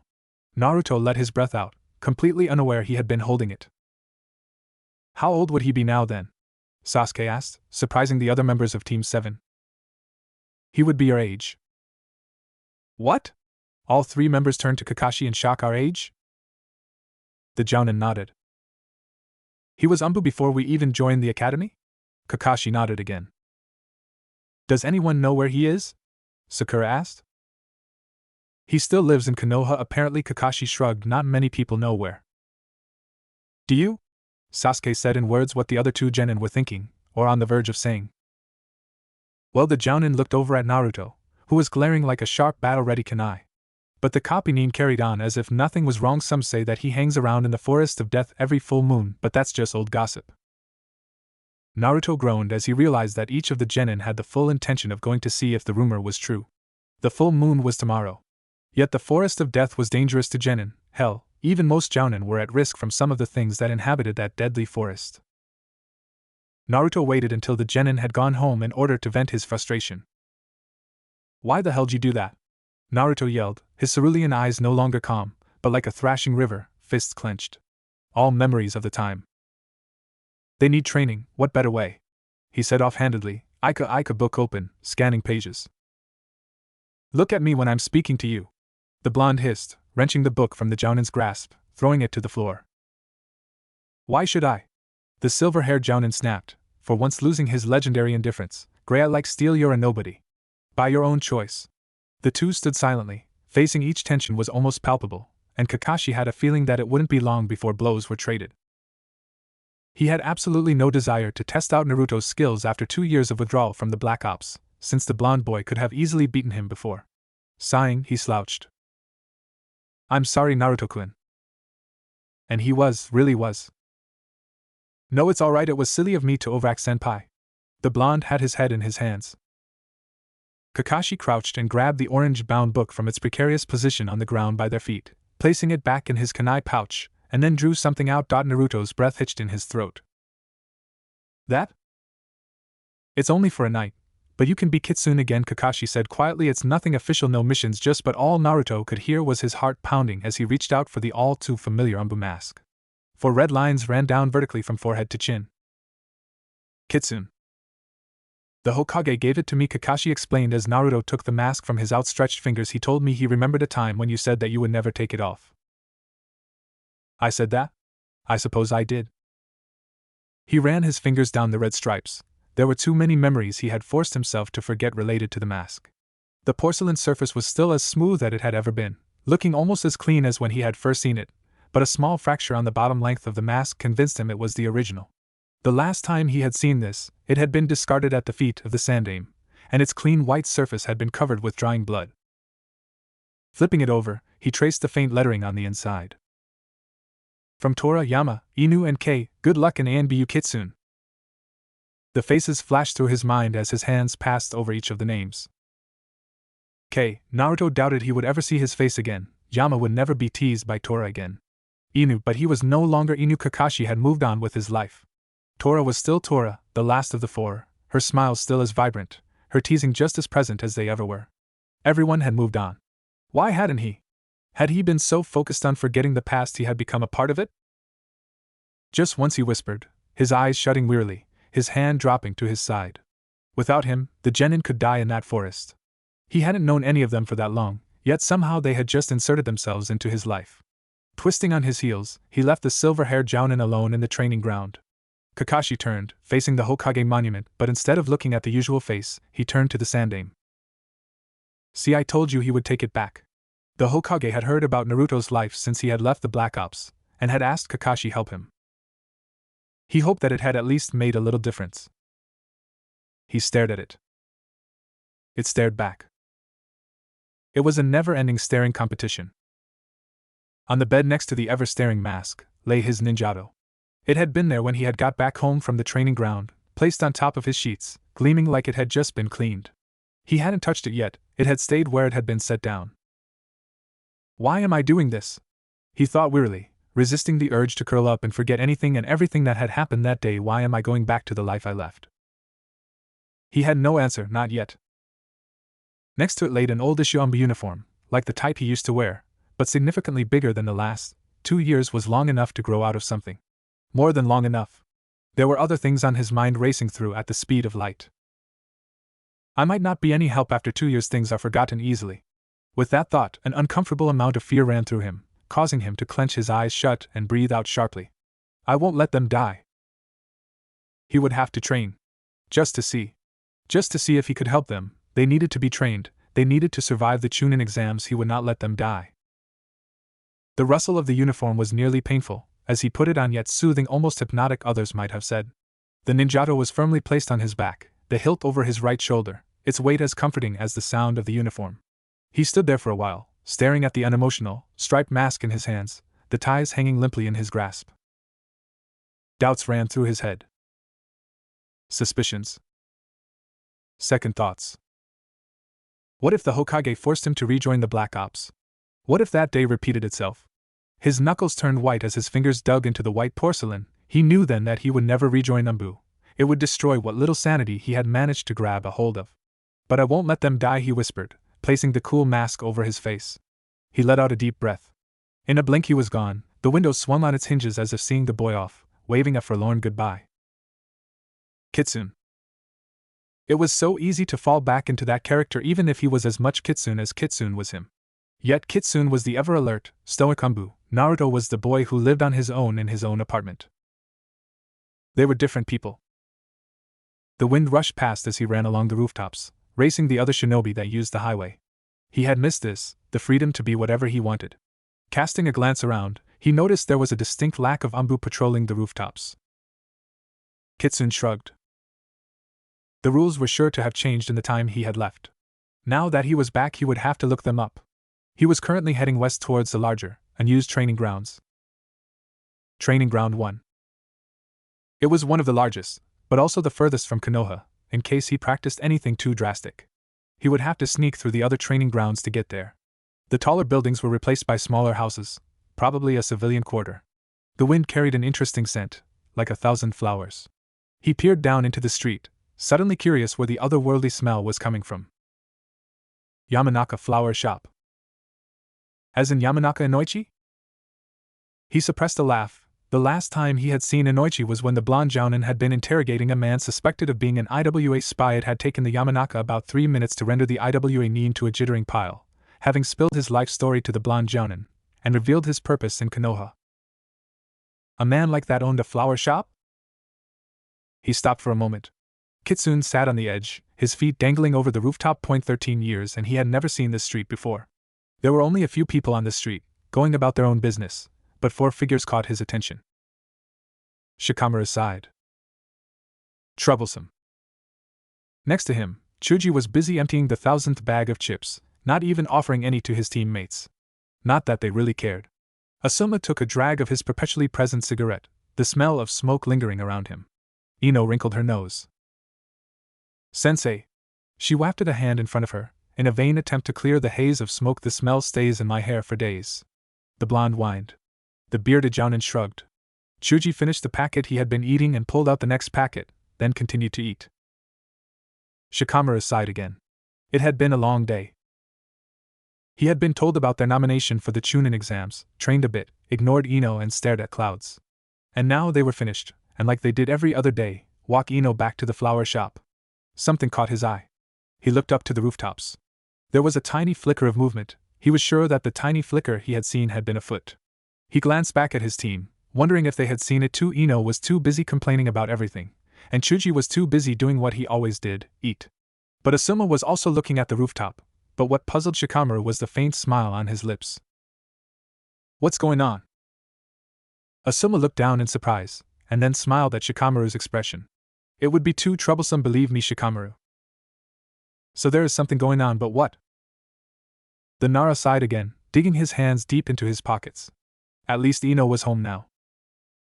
How troublesome. So that had been one of the other genin teams? Kitsune was already in Training Ground 3, having to pass through this one and Training Ground 2 to get where he wanted to go. Training Ground 3 was an area of dense woodland, usually used by the academy for their older students, and occasionally the odd genin team. Some people said it was where the Shodain trained. Not that Kitsune believed any of it, but he supposed it was a nice thought. He imagined that if the Shodain had practiced here, the Mokuton user would have liked the trees. Talking of the trees, they were much closer now than they had been when he had first entered the training ground, making hopping from tree branch to tree branch increasingly more difficult. He just hoped he didn't slip, because that would just be plain embarrassing. He was glad that the training ground was smaller than most, but the limited vision with the mask firmly in place was beginning to bug him. He couldn't remember if it had annoyed him before, or if it had just never bothered him. At least the forest would end. Then he remembered what Training Ground 2 was. And Kitsune had a horrible feeling that the genin would run him ragged around the forest of death tomorrow evening. Yes, he would have a nice, possibly painful conversation with his senpai after this was all over. And Tora-chan as well, for giving Kensuke the goddamn idea. She kept running as fast as she could. It was all she could do to stay ahead of them. But even as she ran, her mind raced through all the tactics she could to defeat them. When she finally gave up on running away, or they finally caught up with her, she sensed someone in front of her before she actually saw him, sat above the forest floor on a tree branch ahead. Blinking, she realized that the figure sat in front of her was a Black Ops member. Hinata stopped, hoping that the Anbu hadn't noticed her yet. It was rare she ever got to see an Anbu member close up like this. She had always been fascinated by Anbu since a very young age, after she was saved by a Black Ops member after an attempted kidnap by a Kumonin. Her eyes traced the mane of sunshine yellow hair. And suddenly he turned. Startled cerulean blue eyes met startled lavender eyes. And then vanished. Hinata didn't move, even when Kiba and Shino found her. Damn it. Kitsune cursed. I stopped twice and get spotted by genin? If he had thought falling out of a tree was embarrassing, this was infinitely times worse. By genin. He mentally yelled at himself, slightly angered. He was now in the largest clearing of Training Ground 1, stood patiently still. The masked blonde sighed. There was nothing he could do about it now, plus, he had more important things on his mind. Tajukage Bunshin no Jutsu. The clearing was suddenly full of clones dressed up in Anbu gear, Kitsune mask on each and every one. He was remotely surprised that he could even use the technique after all this time. He was suddenly extremely grateful to the Sandaime for teaching him the jutsu. It would cut his training time by roughly half. Right, listen up. This is how it goes dash. Kitsune winced as all the clones dispersed, making his brain work overtime to remember everything they had relearned. An almost full moon hung over the clearing, bathing it a soft light, making the blonde feel even more exhausted. Perhaps he had overdone it just a little. Placing his ninjato back over his shoulder, he sighed. Less than 24 hours until he would have to play nanny to 3 unprepared genin. There was no way he was gonna last the night without soldier pills. He would have to pester his senpai for some later as soon as he managed to find the strength to get back to Konoha. I guess you overdid it, huh, Kitsune? You dash. He was cut off by a glomp. Kitsune flew backwards through the air, caught by surprise with the unannounced flying glomp, and then hit the floor, with an all-too-audible crunch. You look so cute, Kitsune-kun. Tora was completely oblivious to the amount of killing intent that was rolling off the smaller masked figure, too busy squealing in delight. I'll look at you. It's so cute. Kitsune gritted his teeth, as it took all of his energy just to stay upright. There would be no way he could throw Tora off. He would just have to bear it until she finally got over seeing him. Which, knowing Tora, would be an unbelievable amount of time later. So why are you here, Tora-chan? Kitsune asked, after she had finally let him go. Well, were you following me? She laughed again. You're the insane one using bunshins to train. She stuck her tongue out at him and waggled her finger silly. And then he suddenly remembered. He groaned and flopped to the floor. Why didn't I remember earlier? He groaned. It would have saved me all this time. Naruki's specialty was a rare type of ninjutsu, similar to the Yamanaka technique, except it forced the victim to relieve their own memories, leaving them incapable to defend themselves during a battle. He could have just relieved his training memories, without all the exhaustion that came with the actual training. Well, she looked around the decimated clearing, the destroyed trees, scorched and crater-filled ground. Naruto looked up from his depressed huddle on the floor. She winked. I don't think you need my help with anything, Kitsune, but if you want to take a look. Tora left the sentence hanging, waiting for an answer from the worn-out boy in front of her. Please? Ninpu Senkato no Jutsu. The Sandaime laughed for the 1000th time that day. No, Naruto-kun. He leant down closer towards the tiny blonde and repositioned his hands, much to the boy's displeasure. See? If you get sloppy with your hand seals. Naruto scowled. I'll show you one day, Gigi. The blonde vowed. Of course, the old man yet again, but your hands slipped again. Naruto's scowl deepened.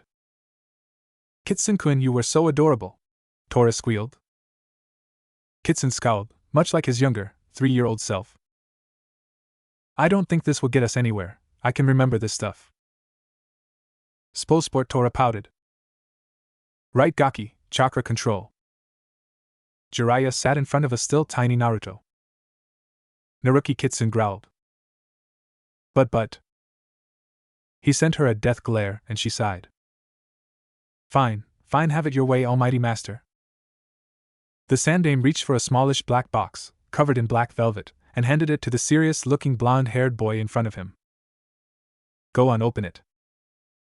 Naruto carefully opened the box, peering inside, wondering about the mysterious contents. He reached in and pulled out a stark white Anbu mask, for red stripes running from forehead to chin. Well done, Naruto-kun. The Hokage laughed. You're now a part of Anbu.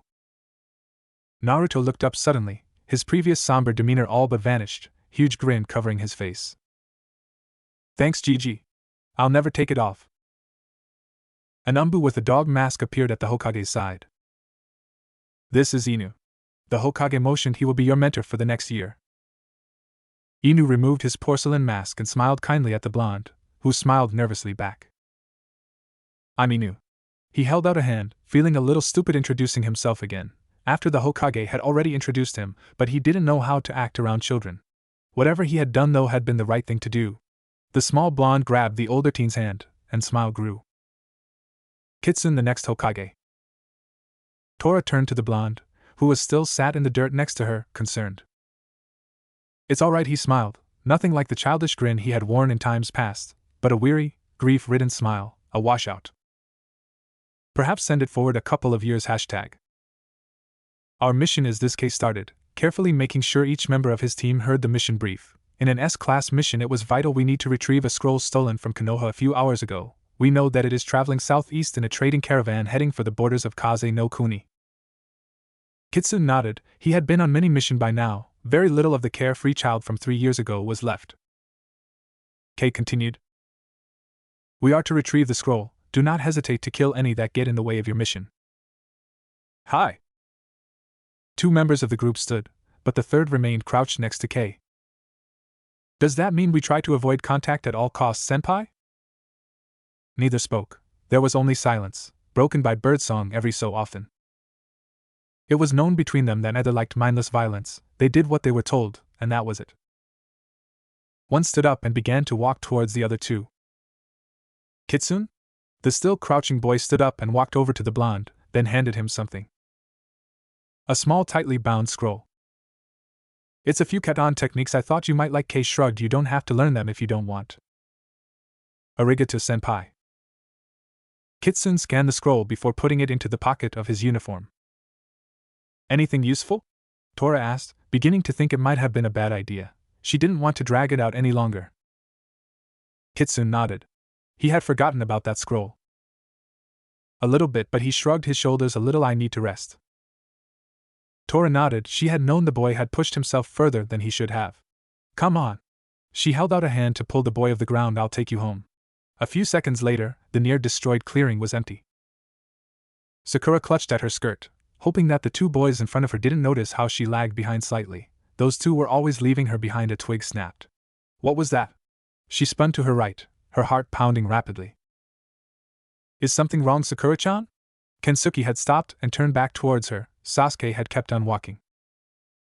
And nothing. I thought I heard something over there. She gestured feebly to her right, her hand shaking. He turned to where the pinkette had pointed, and when he was sure there was nothing there, turned back to her. Whatever it was, it's gone now. He smiled. And we better catch up to Sasuke. He might just find Kitsune without us. She bit her lip, and then followed after her teammates. Where are those 2? Both Kensuke and Sakura had stopped further back, and the fact that they hadn't reappeared had begun to annoy the Uchiha. Why did he have to be on a team like this? How would he ever gain enough power to kill his brother if his team might as well have stayed in the academy? Sasuke sighed as he heard the noisy footfalls of his 2 teammates approaching. At this rate, they would never find Kitsune, if Kakashi had even been telling the truth. The thing about the once every full moon. How much more cliché could you get? His sensei was up to something if only he knew what. Hey Sasuke-kun! Sakura yelled. Wait up! The Uchiha sighed. I had to get stuck on a team like this. Kitsune hopped onto the next branch, keeping a watchful eye on the 3. So far there had been nothing out of the usual, not anything to be worried about anyway. The forest hadn't changed much from the last time he was here, the same old boring trees, plants and dirt. Looking at it now, the Forest of Death didn't seem a very suitable name. He wondered why the genin even wanted to find him. What did they want from him? The masked blonde shook his head slightly, clearing his thoughts. I really am out of practice, however much I try to ignore the fact. One night of training and a few memories wouldn't be enough to bring back everything he had forgotten. He would have to retrain. He would have to go there and pick up his old kit. He hadn't been there since. A noise. He glanced left to right, but he felt no other presence other than the 3 genin on the forest floor below him. But even if he was out of practice, the blonde kept his mind trained to the task at hand. You know, you really should lighten up a bit. The dark-haired man glared at the young redhead, itching to strangle the other man, or at least shut him up for once. It's patrol duty, not a frickin' picnic, Shinku, he retorted, hoping the young man would finally shut up. The redhead, Shinku, pouted. But dash! He began to whine. Shut up. Shut up. Shinku shrank back, eyes suddenly fearful, and his mouth, for once, clamped shut. The dark-haired man stood, grabbing his katana from where it rested against the post. Stay here. He hissed furiously. I'm going to patrol the area. He stalked off into the inky black forest. Kitsune could feel the effect of the pills begin to wear off, and shrugged his shoulders to keep off the ache. He hoped Team 7 would give up soon, but he had his doubts. He guessed that Kensuke wanted to find Kitsune because he knew his aunt, Sasuke probably wanted to find Kitsune because he knew Itachi, and Sakura wanted to find Kitsune because everybody else wanted to. If he ever got around to helping Team 7, he knew exactly what he would help them with. Another sigh. A penny for every time he sighed and he would be rich, not that he didn't have enough money. He had an account, and it held a lot more than one might expect when you looked at his tiny, rather shabby-looking house. Since that day he had never touched it, since all the money there had been earned on missions, it was dirty money. It was money covered in blood. Jiraiya had argued long and hard with the boy to use the money, but in the end he had given up. He had said that even his father had never been as stubborn. So Jiraiya let him earn money via his job at the Bookst. Muffled footsteps. The genin? No, they were to his right now, and the noise had come from his left. He dropped off the branch and landed without a sound on the forest floor. Only shinobi came into the forest of death. Why would they have the need to suppress their chakra so low that he didn't notice it while he was distracted? Or perhaps your skills have dulled, not likely, he hadn't forgotten simple stuff like that. Whoever it was, they were suppressing their chakra levels incredibly low. He crept silently towards the faint sound of footsteps. They were slowly moving away from him towards the genin. Kitsune cursed. He had thought that it would have been a relatively easy job, but cursing once more, he picked up the pace, following the direction of the stranger's footsteps. Chances could be it was just an Anbu or Jounin on patrol, but he couldn't take that chance. Kensuke. The boy stopped just behind Sasuke, a quizzical look on his face. Sakura stood close behind, her jade eyes full of fear. The forest of death was no walk in the park. Had the Uchiha seen something? Kensuke nodded, eyes shifting left and right, glancing into the shadows that surrounded them. They would find Kitsune, there was no going back now. A figure, silhouetted in the silvery shadows of the full moon, and a brief moment of déjà vu hit Kitsune. He was sure he had seen this moment before, but he shook the thought clear. One thing was clear, the figure in front of him was not a Konoha shinobi. His Hittite had a musical symbol, shuriken poised for throwing. Aimed at the genin. Get down! Sasuke yelled, forcing both Kensuke and Sakura sprawling to the ground as they heard the sound of throwing stars flying past overhead. Sakura whimpered. The Uchiha leapt up, running straight for the direction from which the shuriken had been thrown, a kunai already in hand. Kensuke called him back. It was too reckless, but Sasuke didn't want to hear it. He didn't need their help. The Uchiha's kunai flew off into the bushes recklessly, followed by Katon Jutsu. Damn it, Uchiha! A voice growled from the darkness and Sasuke faltered. A body flew out of the shadows, flying towards the paralyzed genin. Kensuke, strangely, was the first to react. Move! All three ducked as the body flew over their heads, colliding with a huge, overgrown tree behind them, before collapsing awkwardly to the ground. Wincing Kitsune got to his feet, dodging shuriken that embedded themselves in the bark where his heart had been mere seconds before. The Otonin stepped into the light, grinning ferally at the three genin, before his attention turned back to Kitsune, who was stood completely still, the blank eye sockets staring. You think I would think you're Anbu just because you're dressed up like one? The Otonin barked, eyes shining maliciously in the silky moonlight, his hands devoid of any weapons, but there was a katana at his waist, and no doubt had other weapons hidden in the folds of his clothes. The genin turned, suddenly aware that they were in a very, very dangerous situation, and somehow in the middle of all the danger, had managed to stumble across Kitsune. Silly little boy. The dark-haired man shook his head, black eyes narrowed. You're about 11? 12? Kitsune bristled, making the Otonin bark with laughter once again. Well, don't think I'm just gonna let you get away with it. I'm gonna kill you and your little free dash. He was cut off by a chuckle. The Otonin was surprised to see it came from the masked boy. It's true you caught me off guard before. Kitsune started, reaching to the hilt of the ninjato, fingers closing around the tsuka. It won't happen again. Why did the masked boy seem so sure of his success? He was a genin at most. At least he's underestimating me, Kitsune thought, drawing the ninjato rapidly, before letting the blade rest at his side. Your death will be painful, I won't lie to you and say it won't. Kitsune slid a foot slightly to one side, finding his center of gravity. You caused me to break a promise to myself. Sasuke stepped forwards, kunai in hand, Sharingan glowing red as he stared hatefully at the Otonin. This isn't your fight, Uchiha. Kitsune growled, cursing all Uchiha's stubbornness. HN. Kensuke, get everybody out of the way. The blonde genin looked terrified, his green eyes wide in fear, but he nodded, grabbing both Sakura and Sasuke before disappearing into the tree line. When I'm finished with you, I'll go after them. They won't get far. I'll pick them off one by one after I'm done. Nobody will ever be able to recognize their bloodied core dash. The Otonin made a mistake. He threatened those Kitsune had vowed to protect. Shut up. Kitsune covered the distance in a blink of an eye, and the only thing that saved the Otogekyo shinobi was years of ingrained reflexes, his katana blocking what would have been a fatal hit. He pushed the blade upwards, forcing the Anbu away from him. His mind flicked through the dozens of tactics that he had learned over the years, but he had yet to see what the boy could do. Yet the Oto Nin should have never looked away. Suetun, Suryuden no Jutsu. Kitsune still had his hands locked in the bird seal when the water surged upwards, gathering in the shape of a huge dragon that coiled around his body, before the creature let out an ear-splitting roar, the water swirling and hissing violently. How had the boy even had the time to finish the jutsu? That particular jutsu had many hand seals. How had a genin managed to complete them all in such a short time? Katon, Ryuka no Jutsu. Flames flew to counter the colossal water dragon, leaving the dark clearing full of steam, moisture sticking to his skin, like another layer of clothing.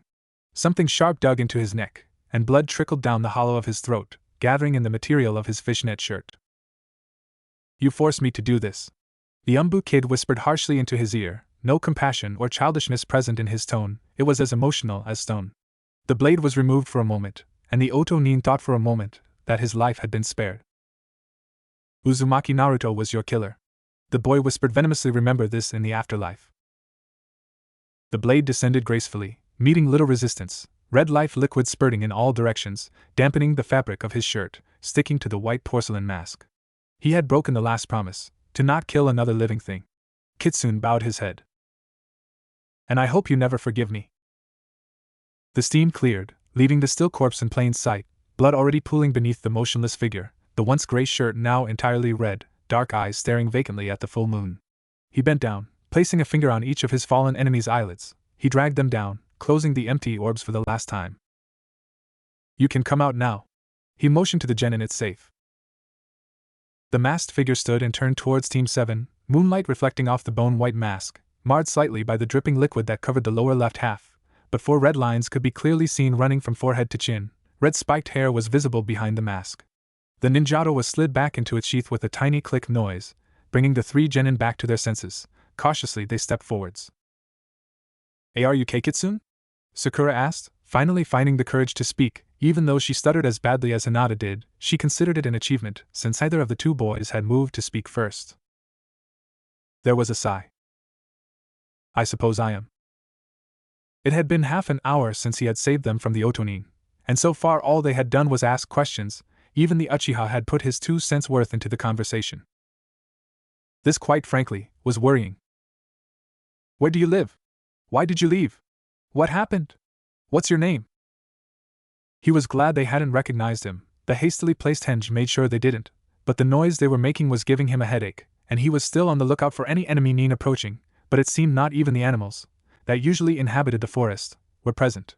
He would have to tell his senpai, or even the Sandame if things got worse. Kitsune hadn't talked to the 3rd since that day, since he told the old man that he quit. Almost every rule he had forced to himself to follow had been broken now, shattered. He had told himself never to use jutsus again, under any circumstances, to never commit an act of violence, to not kill, to find a peaceable solution to every conflict, to never carry a weapon, to never associate himself with the ninja of Konoha. He had used jutsus. He had killed the Oto Nin without even speaking to the man, with a weapon he had been carrying, to protect the genin of Team 7. Kitsune sighed. Fight me, the Uchiha demanded, standing to his feet. Kensuke frowned, wide eyes flicking between the masked figure and his teammate, fists clenched. He was worried and nervous yet didn't bother to hide it. He knew the outcome would not be in the Uchiha's favor. Sakura bit her lip, focusing her entire attention on the raven-haired boy, also worried. I always have wanted to knock some sense of humility into him, Kitsune thought. An unseen grin passed over Kitsune's face. The poor Uchiha, oblivious to his fate. Kensuke's frown darkened, his fists clenched so tight that the skin turned white, his green eyes as unforgiving as stone. But his glare was not directed at the ex-Anbu, but at the smirking Uchiha. When you're hurt, Sasuke, there's no sympathy from me. Tora's nephew scowled. Kensuke. The pinkette flared, her fist missed him by centimeters. Don't say that about Sasuke-kun. He can beat Kitsune any day. Fine, Uchiha, let's see if that Sharingan of yours can keep up. He was glad that Tora had been following him the night before. The scroll had helped more than he had expected it to do. There were a few jutsus he had never even remembered learning. He rolled his shoulders a little, ignoring the stiff muscles protesting. Even thinking about moving tomorrow made him groan in pain, but the Uchiha mistook it. Don't think I'll go easy on you. The Raven smirked, his eyes glowing red as he activated the Sharingan. the two tomo visible even in the liquid moonlight as he slid back into the typical Uchiha taijutsu stance. Unfortunately for the young Uchiha, Kitsune knew the stance like the back of his hand. K wasn't his senpai for nothing, and after seeing the fight between Kensuke and Sasuke, he also knew exactly where the Uchiha's weak, less guarded points where the Uchiha didn't pause a second, instead rushing forward with chakra-enhanced speed, hands already partway through the seals for the Hausenka no Jutsu. An A rank? Again? Kitsune sighed mentally. This bright spark needs a good hit to the head. Before Sasuke could finish his hand seal, he had to dodge Kitsune's Suiton Daibakafu no Jutsu. The water surged upwards, pausing for a moment before heading towards the Uchiha's jutsu, quenching the flames, leaving the Uchiha in a sodden heap, unable to even get to his feet, after the water had crashed down full force on top of him. I think you've had enough, Uchiha. And with that, Kitsune turned and began to walk away. The boy had tried and failed, second round was out of the question. Don't turn your back on me, he heard the Uchiha yell. He made a mental note to tell Kakashi to step up his training with the Sharingan. Kitsune stopped, glancing down at the prone boy. Sasuke-kun. Having been silent till now, Sakura rushed from her hiding place, before crouching protectively over Sasuke. How could you? Monster! You hurt Sasuke-kun! Kitsune flinched, old memories fluttering before fading away once more. He bowed his head, perhaps he had gone too far.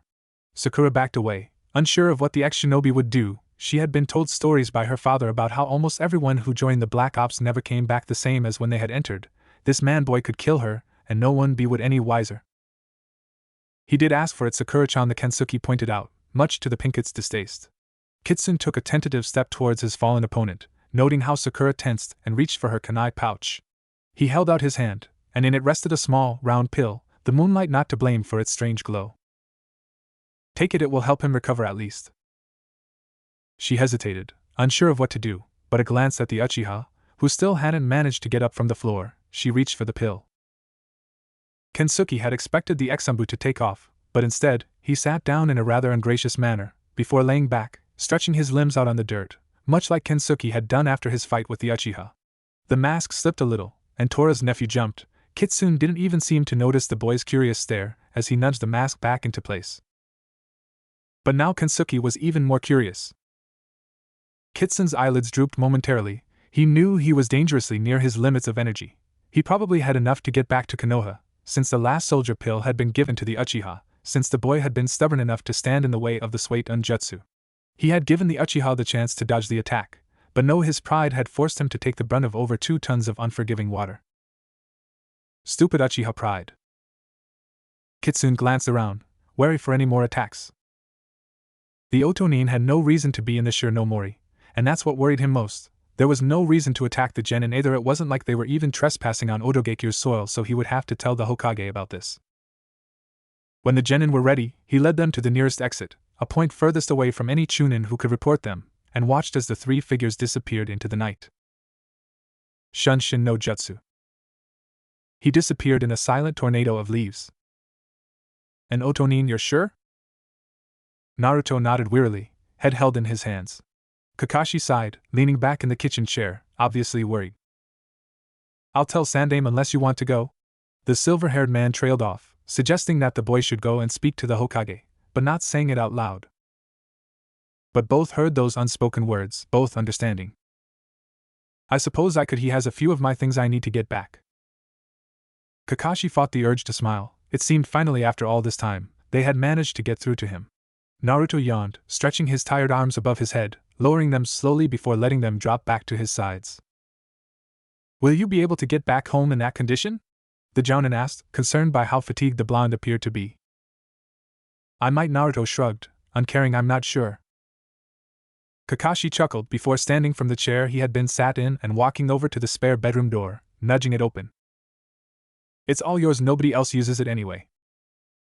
Why did Senpai not own ramen?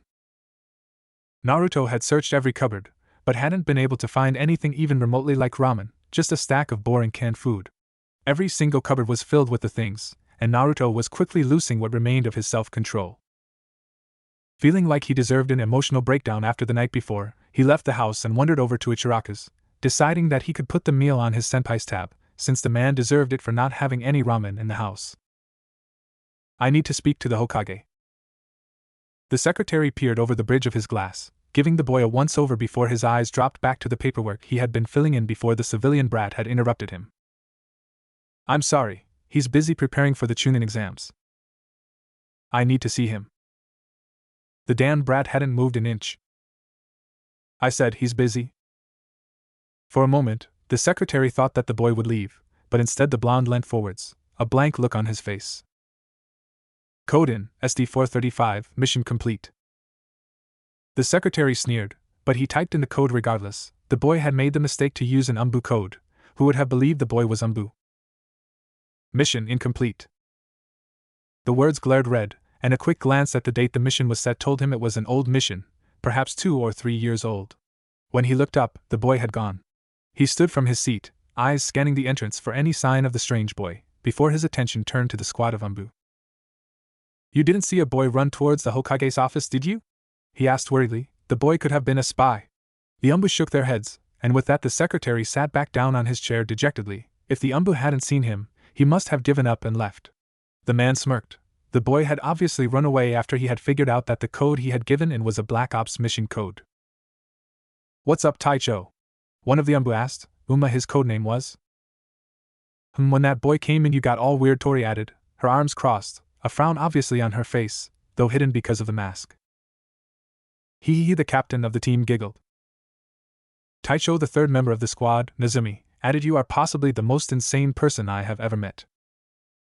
Ha ha ha, Tora collapsed in a fit of laughter, her mind briefly wondering why Naruto, after all this time, had finally decided to come and visit the Sandaime.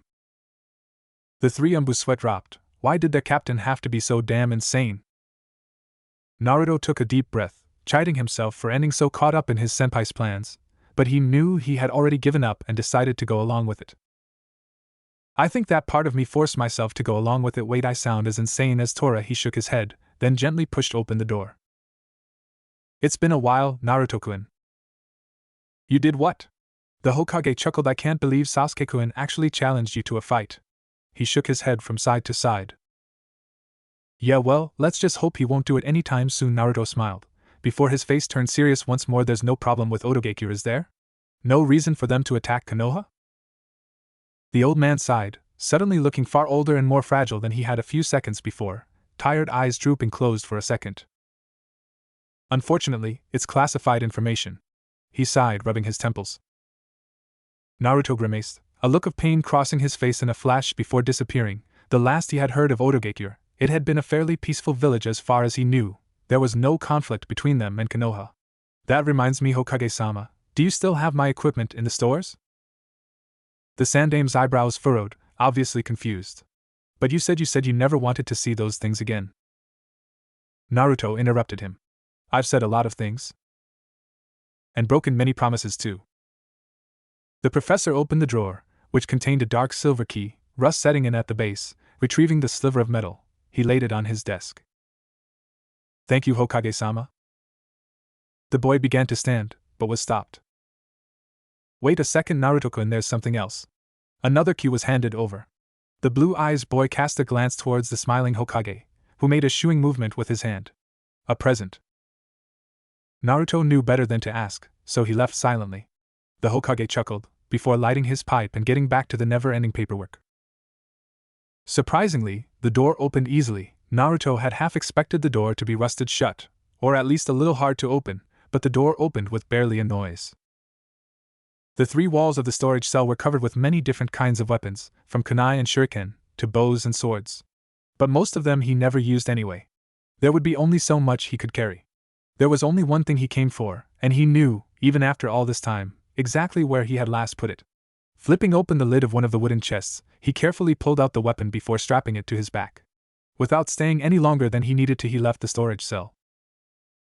He placed his key back in his pocket, knowing that he would probably return for some other things later, but the weapon on his back was the only thing that he needed right now. Cold brushed at his fingertips, startling him for a moment, before remembering the other key the Hokage had given him. It looked pretty much like any other key he had owned, perhaps a little more tarnished and rusty than most, but nothing special. 2 numbers engraved at the very bottom. 21. Meaning Vault 21, the vault at the end of the next corridor. Slinging the key back into his pocket, he began to walk down the corridor, trying to remember which of the doors led on to the next hallway over, failing miserably in the process. His mind wandered, drifting back to the night before. Each of the genin had really shown their colors. Kensuke had been very defensive, keeping an eye out for his teammates. Sasuke had been the opposite, leaving his other two teammates to fend for themselves while he went off on his own, and Sakura hadn't actually done anything, but nobody seemed to take her seriously enough to take the time to teach her anything worthwhile. Yet she had seen when a move that had left Sasuke's side unguarded for a second, which had really confused him, throwing his whole opinion of her out of the window, and all he could do was watch it hit the pavement. He sighed. The door he was looking for, Vault 21, was visible now, at the very end of the corridor. Almost there, at least. Retrieving the key cautiously from his pocket, he turned it over a couple of times, only wondering now what could be on the other side of the door. Better now than never. This door gave him more trouble than he expected, having rusted shut. It must have been a while since the door had last been opened, but a well-placed kick, and it opened far enough to let him squeeze in. The room was almost empty, all the surfaces covered in a thick layer of dust, his footfalls disturbing the stillness of the room. The only contents of the room, a small case. Flipping the catches open, he threw the lid open. And he stared. Not moving for several seconds. Not sure whether he should be grateful or annoyed. The case was lined with three-pronged kunai, each hilt covered with a paper seal. The Flying Thunder God technique. Hiraishin no Jutsu. The only technique he had been prohibited from learning. You're late, Kakashi said monotonously, his eye never once glancing from the pages of Ika, broken every so often when he moved to flick over the next page. We are? The three genin looked a little tired, and Kakashi noticed Sasuke was favoring his left leg ever so slightly, but just enough to notice it when he walked. What had Naruto done to them? Have fun last night? The jounin asked, his voice monotonous once more, but a small smile was on his lips. Well, Kitsune was interesting, Sakura said hesitantly, when neither of the two boys answered for her. Interesting, eh? Kakashi laughed, only in his head though. It seems Kitsune has gotten a little melodramatic in his old age. And what happened to Sasuke-kun? He asked, thoroughly enjoying the torture he was inflicting upon his students. What can I say? Naruto had to get his attitude from somewhere. Sasuke directed a famous Uchiha scowl at the silver-haired sensei, to which said sensei smiled, his eyes crinkling upwards. Lost. Sasuke finished, his scowl deepening further still. He was going to be the next Hokage. Kakashi shut the book with a snap, causing Kensuke and Sakura to jump. I would have hardly expected you to win. But... Kakashi cut the Uchiha off with a wave of his hand. No buts about it. The Uchiha dropped his gaze back to the floor. And what about you two? The silver-haired interrogator asked, gaze flicking between the two other members of his team. Kensuke frowned. Was he always like that, sensei? Like what? So the blonde trailed off, not finding any way to express what he was feeling. Kakashi suddenly looked serious, surprising the three children, and turned away from them, facing back towards the center of Konoha. I suppose you're all well enough to train, but we can do that later. It's midday already. Perhaps we can go find Naruto for lunch. I'm sure he'd love to hear about Kitsune. What? It's lunchtime? The three genin yelled in almost practiced unison. Sakura smiled. I guess we were all pretty out of it, huh? They hurried after their rapidly retreating sensei. Slide, step, turn, block, strike, drop, strike, turn back. Naruto wiped the sweat from his forehead, the sun burning his exposed back as he stood in the middle of a vacant training ground, his katana held loosely in his hand. He might be completely exhausted, but there was still a smile on his face and a sense of achievement.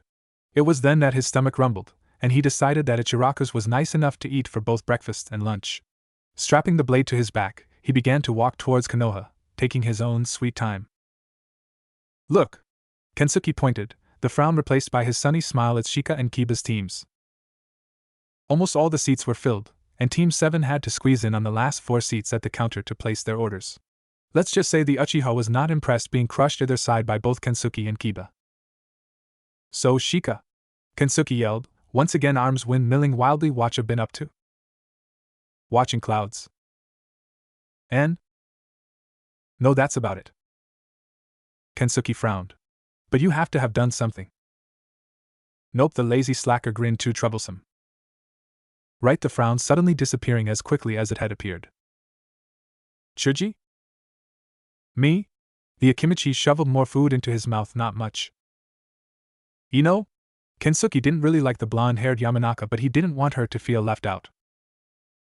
Me? Working at the shop, she tossed her platinum blonde hair over her shoulder, but nothing exciting really. Kensuke smiled. It had probably been the first time that the girl hadn't shouted at him or told him to go away when he asked her a question, and he turned to Team 8. Tochi smiled at the young genin sat at the counter, recognizing Team 7 as Naruto's friends from before. Talking of the blonde, he wasn't there. Tochi-san. Kakashi waved a greeting, eyes creasing in a smile nobody could see. Kakashi-san? The ramen stall owner nodded back to the silver-haired jounin. Has Naruto-kun been here yet? He was here this morning and he seemed pretty annoyed, kept muttering about how senpai would pay for the lack of ramen. Kakashi gulped. Naruto wouldn't get so worked up over ramen, would he? Would he? Kakashi resigned himself to his imminent demise. Did he say where he was going? He said something about going to see Hokage-sama. The stall owner shrugged, but he didn't say much about it. The jounin sighed. Perhaps they wouldn't be joining Naruto for lunch. Finally! Naruto grinned. It had taken what felt like forever to get from the training ground all the way to Ichiraku's, and at last he had finally arrived. He winced as his stomach rumbled painfully, reminding him of how hungry he actually was. Ichiraku's, here I come. Kakashi Hatake swallowed, eyes wide and staring, his entire body rigid. He didn't move an inch, just kept staring forwards as if his life depended on it, completely still, and unbeknown to all the other patrons to Ichiraku's, who all stared curiously at the statue that was once a jounin, puzzled at his strange behavior. His life really did depend on it. Sasuke frowned, glancing momentarily at his sensei and then back to the bowl in front of him, continuing to eat as if absolutely nothing was wrong. Not even bothered about whatever was troubling the silver-haired man. Both Kensuke and Sakura exchanged puzzled looks. Sure, their sensei was kinda weird, but when had he ever gotten this weird? Yet slowly, the other teams began to feel the air beginning to fill with a menacing killer intent, sending shivers even down the jounin spines. Where was the source of this amazing amount of ki? Kakashi turned slowly on his seat, every fiber of his being telling him to get up and run as far away as he could, as fast as he could, except instead of seeing what he had expected to see, a zombie, or some kind of insane Kage, he came face to face with a wide, iridescent, sparkling smile. Naruto's smile looked eerily like Guy's. Hee, what a surprise seeing you, Kakashi-san. It was precisely then that the copy knew he was a dead man. And getting ramen, no less. The blinding smile still in place, but there was nothing happy about it. It was more of a grimace. Naruto gave a hollow laugh, but somehow managed not to change his facial expression. You do realize, the blonde's smile inched a little wider, that there's no ramen in any of your cupboards? The evil look in those blue eyes promised an eternity at the bottom of a pit full of an assortment of poisonous insects, if some sort of apology was not offered quickly. Being the genius Kakashi was, plus his self-preservation instincts and lack of desire to be at the bottom of said pit, he came up with the response. Ramen on me? Kurenai turned to Asuma, whispering behind her hand. And he's supposed to be the child prodigy? The bearded jounin chuckled, but his eyes remained focused on the blonde figure, rather than turning to see his friend's reaction. Then, as quickly as it had appeared, the killer intent disappeared, yet still leaving the vague air of a threat that if the silver-haired man did not supply the blonde with enough ramen to satisfy him, there would be consequences. 6 bowls. 6 large bowls. Kakashi was now officially broke, again. Kakashi-san? The silver-haired shinobi was forcefully extracted from his melancholic daydreaming about his lack of monetary funds by the ramen stall owner, holding a sheet of bone-white paper. Your tab. Silence. My tab? Tucci gave him a look that clearly said, no, it's last year's Christmas list, and I thought you should have it. Yes, your tab. He handed over the list. It needs paying. Kakashi scanned down slowly, carefully reading the paper the ramen stall owner had given him, his one visible eye narrowing as he got further down the list, glinting evilly. Would you believe me? Kakashi shot a look at the blonde 2 seats down, happily tucking into a 7th bowl. If I said that someone has been abusing my tab? Tucci's face didn't move an inch. It was like an unyielding rock face. Kakashi was glad that the man had never decided to enroll in the ninja academy.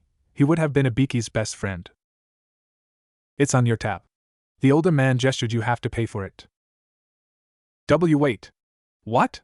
Kakashi spluttered, causing the genin to look up at the flustered sensei, before they looked away again, now regarding the behavior as normal. He had just spent the last of his money on Naruto turned, and after a brief second, winked, a small, almost unnoticeable movement, then quickly followed by an obscure hand signal, which Tora had created. Sucker! Kakashi didn't know whether to laugh, cry, attack the blonde, or do all of those things at once, possibly taking the old ramen vendor and the offending tab at the same time. He sighed, ruling all those options out at the moment. Perhaps later.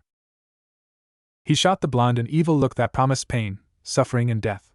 Naruto stared right back, with a calm, collected gaze that could only be saying, "Bring it."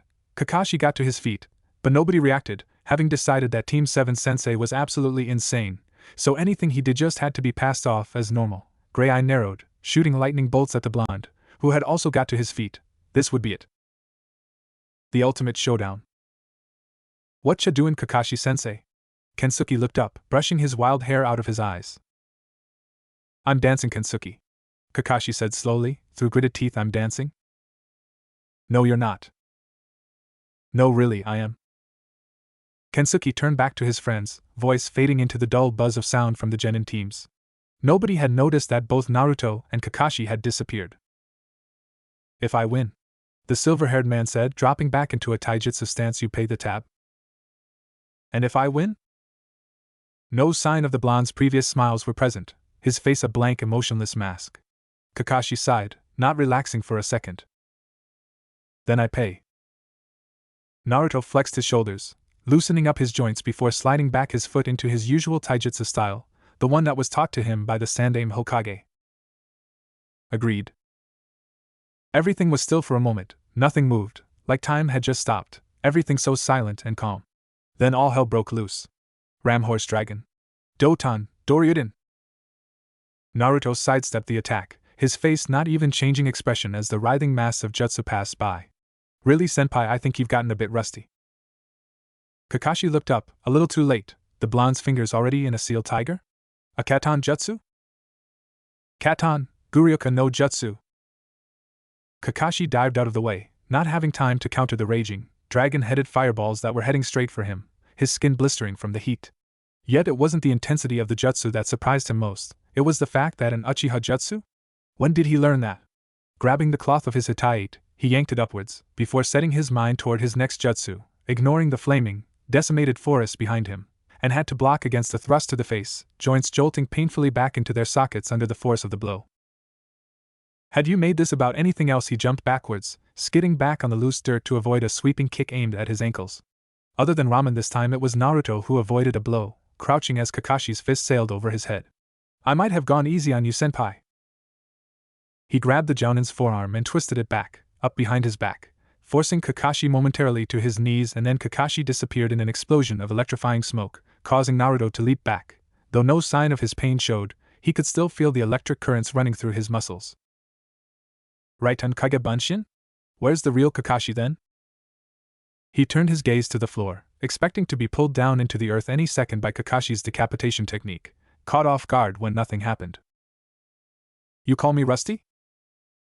Naruto looked up, spinning wildly for a second as he noticed 4 Bunshins heading straight for him. He reacted in the only way he knew how. Futon, Akubi Kachu. Everything seemed still for a moment, deathly still. Then everything was drawn towards the lone blonde figure, the shadow clones, dirt, trees, rocks, drawn by a whistling wind as strong as a hurricane that ripped at everything in its path, destroying, obliterating, annihilating. Debris was flung in all directions, no longer recognizable.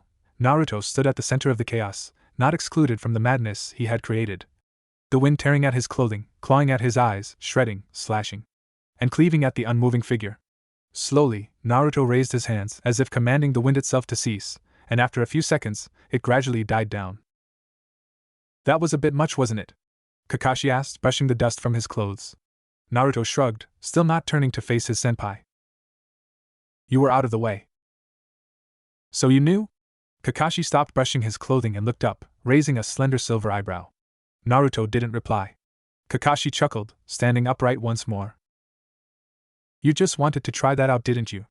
The Jounin laughed, suddenly realizing that the attack hadn't even been aimed at him. Wrong, the blonde muttered. What's the reason then? Silence. Nope.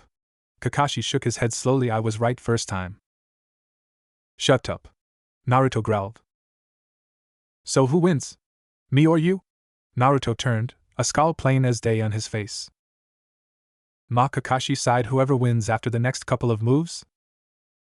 The blonde nodded before revolving on the spot and driving his fist into the silver man's chest, flinging the Jounin to the floor, who used the momentum from the strike to spin back to his feet. That was a bit raw.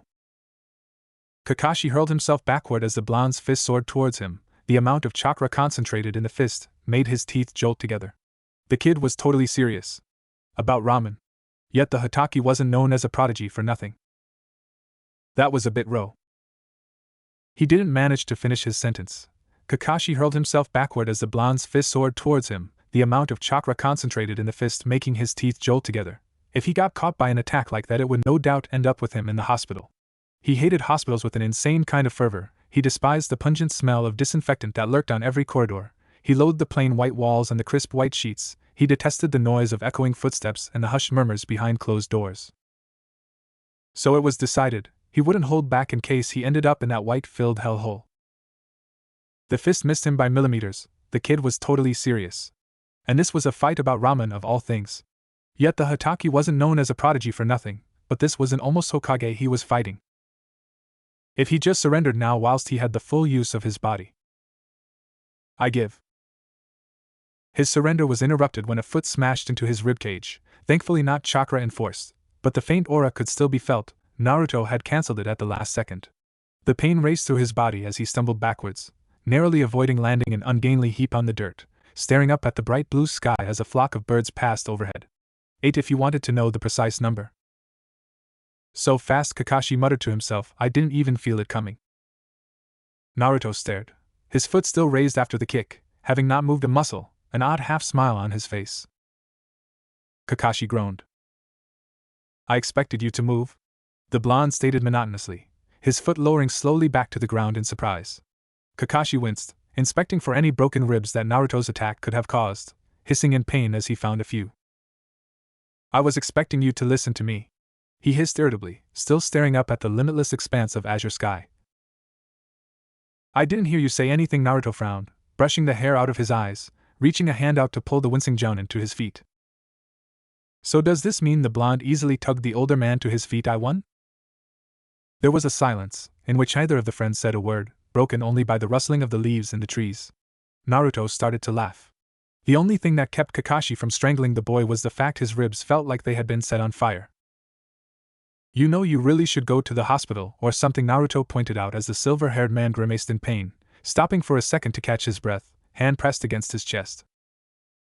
I'll be fine, he growled. Naruto raised an eyebrow at the Hokage, who was refusing to meet his gaze. At least I don't have to pay for all those bowls of ramen, Naruto gloated, one eye on the path in front of them, the other watching Kakashi's reaction to his words. It was always fun to tease Kakashi. It used to be his Anbu team's old pastime, teasing Inu until he snapped. He sighed, before turning his mind to other things, the desire to annoy Kakashi suddenly disappearing like dust in the wind. Something wrong? Naruto glanced up at the older man, before returning his gaze back to the worn trail with a faint shake of his head. They began to walk in comfortable silence, only interrupted every so often by Kakashi hissing as the ribs jolted together painfully, but he never complained, which had Naruto even more worried than usual. It was almost a law. Kakashi always complained. It didn't matter whether it was a S-rank mission, D-rank mission, or a lazy day off, he always found something to complain about. It was when the silver-haired man was silent you had to really worry. Naruto turned towards his friend, blocking off any means of escape. I'm not giving you a choice now, senpai. Whether you like it or not, you are going to that hospital. You have your genin to train. His blue eyes blazed fire, and within a second they were in the entrance of the hospital. Kakashi shook his head. The disorientated sensation he felt was proof that he had just been transported by a shunshin. Naruto was already at the reception desk, dragging one of the nurses over. It was precisely then that Kakashi resigned himself to his fate. A fate filled with white rooms that had an overpowering aroma of antiseptic and beds with crisp, white sheets. And no Naruto. And no genin team. Perhaps it wasn't so bad. Naruto lazily rolled onto his back, staring at the lonely, white clouds as they floated across the limitless blue. To anybody walking past he could have just been a normal child, relaxing in the warm afternoon sunlight, but his mind was working at 100 miles an hour. It had been 3 days since Kakashi had been released from hospital, and had gone to train the Uchiha, leaving his other 2 members to deal with their training alone. "Can't you just say no or something?" Kakashi had laughed ruefully, his head buried in his palms. "Us ordinary mortals can't just go head-on with the council like you used to." Naruto shot the Cyclops an evil glare that made the older man shudder. "What about Sakura and Kensuke? You can't just ditch them and hope for the best?" Naruto spat bitterly, turning around so he had his back to his oldest friend. "Can't you just train them all together? It is all about teamwork after all." "It's not that simple. The council has changed since you left them to their own devices. Danzo runs the show now. Apparently all Sasuke needs is a team of 3 to get through the first few exams." "So they're expendable?" Naruto barked with false laughter. His blue eyes flashed like steel in anger. "After all, us Konoha nin are told that teamwork is the answer to everything?" Kakashi dropped his eyes to the floor, before softly muttering, "I just need your help." The blonde's eyes softened, then slowly shut, a frustrated sigh escaping his lips. "I'll see what I can do." And that was why he was sat the way he was. Kensuke? He was sure Tora could help him there, if she was back from all the recon missions she seemed to be getting recently. Sakura? That was the real problem. He had no idea with the girl. Sometimes she seemed like an empty-headed fangirl, like so many of the kunoichi in her academy class, other times like the time when she had seen Sasuke leaving a hole in his defense, or when she had seen the genjutsu the academy teacher Irika had used to disguise himself as an enemy nin. He would have liked to have trained her himself, but he couldn't just waltz up and expect her to understand. "Oh hi Sakura, did I forget to tell you I'm Kitsune? It must have slipped my mind earlier. I know it really was a silly mistake, and yes, I was in line to become Hokage and then I left, and now here I am. Let's get training." No. Things just didn't work like that in the real world. He needed someone that could help her become strong, improve her taijutsu yet break her fangirl tendencies. A malicious smile spread across his face as he sat bolt upright. She would be perfect. Mitarashi Anko was having a perfect day. It was pretty easy to achieve. It involved insane amounts of dango and nobody pestering her the entire 24 hours. It was about to be rudely interrupted. He had met Anko after only a year in Anbu. He had been one of her escorts when she had first arrived back in Konoha. She had spent the entire 2 months trying to see under the porcelain masks. They became friends, not particularly close, talking whenever they passed on the street. He hadn't spoken to her since he had left. How was he supposed to force her to train Sakura? Anko-san? She whirled around, eyes narrowing as she caught sight of the slightly familiar blonde brat standing in front of her, his hands dug deep into his nondescript jacket. A civilian. "What is it, brat? What do you want?" she snapped. Her perfect day had been messed up by some random kid pestering her. How did he even find out her name? "You don't remember me, huh?" It didn't sound much like a question, it sounded more like a statement. His bright blue eyes dimmed a little. He sounded a little sad. "Sorry?" Naruto glowered up at her, and it was then she realized she had seen that exact same look a long time ago.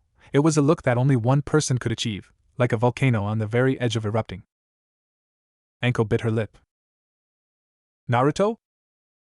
He grinned, which made the breath catch in her throat. The whole time she had known the boy, she had only ever seen him smile a handful of times. "I guess you remembered then." She nodded, for once uncharacteristically still and silent. Naruto kept smiling, but his request surprised her. "I have a favor to ask you. How do you feel about retraining a fangirl?" A malevolent, sinister grin spread across her face, and her eyes brimmed with a sadistic gleam. Perhaps her day wasn't so bad after all. A few minutes later, and he found himself sat at the nearest dango restaurant, discussing the details of the girl's upcoming training. "So how come you've disappeared off the map for so long? Last I heard you were in line to follow Hokage-sama." She finished her first plate of dango, and then moved on to her second. Naruto looked up from his daydreaming, a bitter look crossing his. Didn't know how to react. She stalled for a few seconds at a complete loss of what to do to make the boy cheer up. The plate in front of him still full of dango, which he prodded around the plate for a few seconds before they were removed and devoured by the purple-haired kunoichi in front of him. "I left." The dango were spat across the whole length of the restaurant, hitting a Chunin on the back of the head with a soft slapuk noise, and any complaints said Chunin was about to make were silenced by Anko's killer intent look. If anybody had really cared, it broke the world record for dango spitting. "You what?" She slammed her hands down on the table, knocking over the small vase at the center of their table, not caring as the water spilt over the edge and trickled down onto the floor. Please, Anko. Naruto murmured softly. Without breaking eye contact, people are beginning to stare. She glanced left and right, noticing the wide eyes and worried expressions that were on most people's faces. How had Naruto noticed them without breaking eye contact with her? She waited a couple of seconds, then the people began to turn back to their own conversations, gradually forgetting about the crazy woman shouting at the young boy. You left? Her voice was full of surprise and sadness. 2 years ago now. Naruto nodded wearily, a ghost of a smile playing across his face. And you've done nothing since? A bit here and there. He shrugged, nothing much.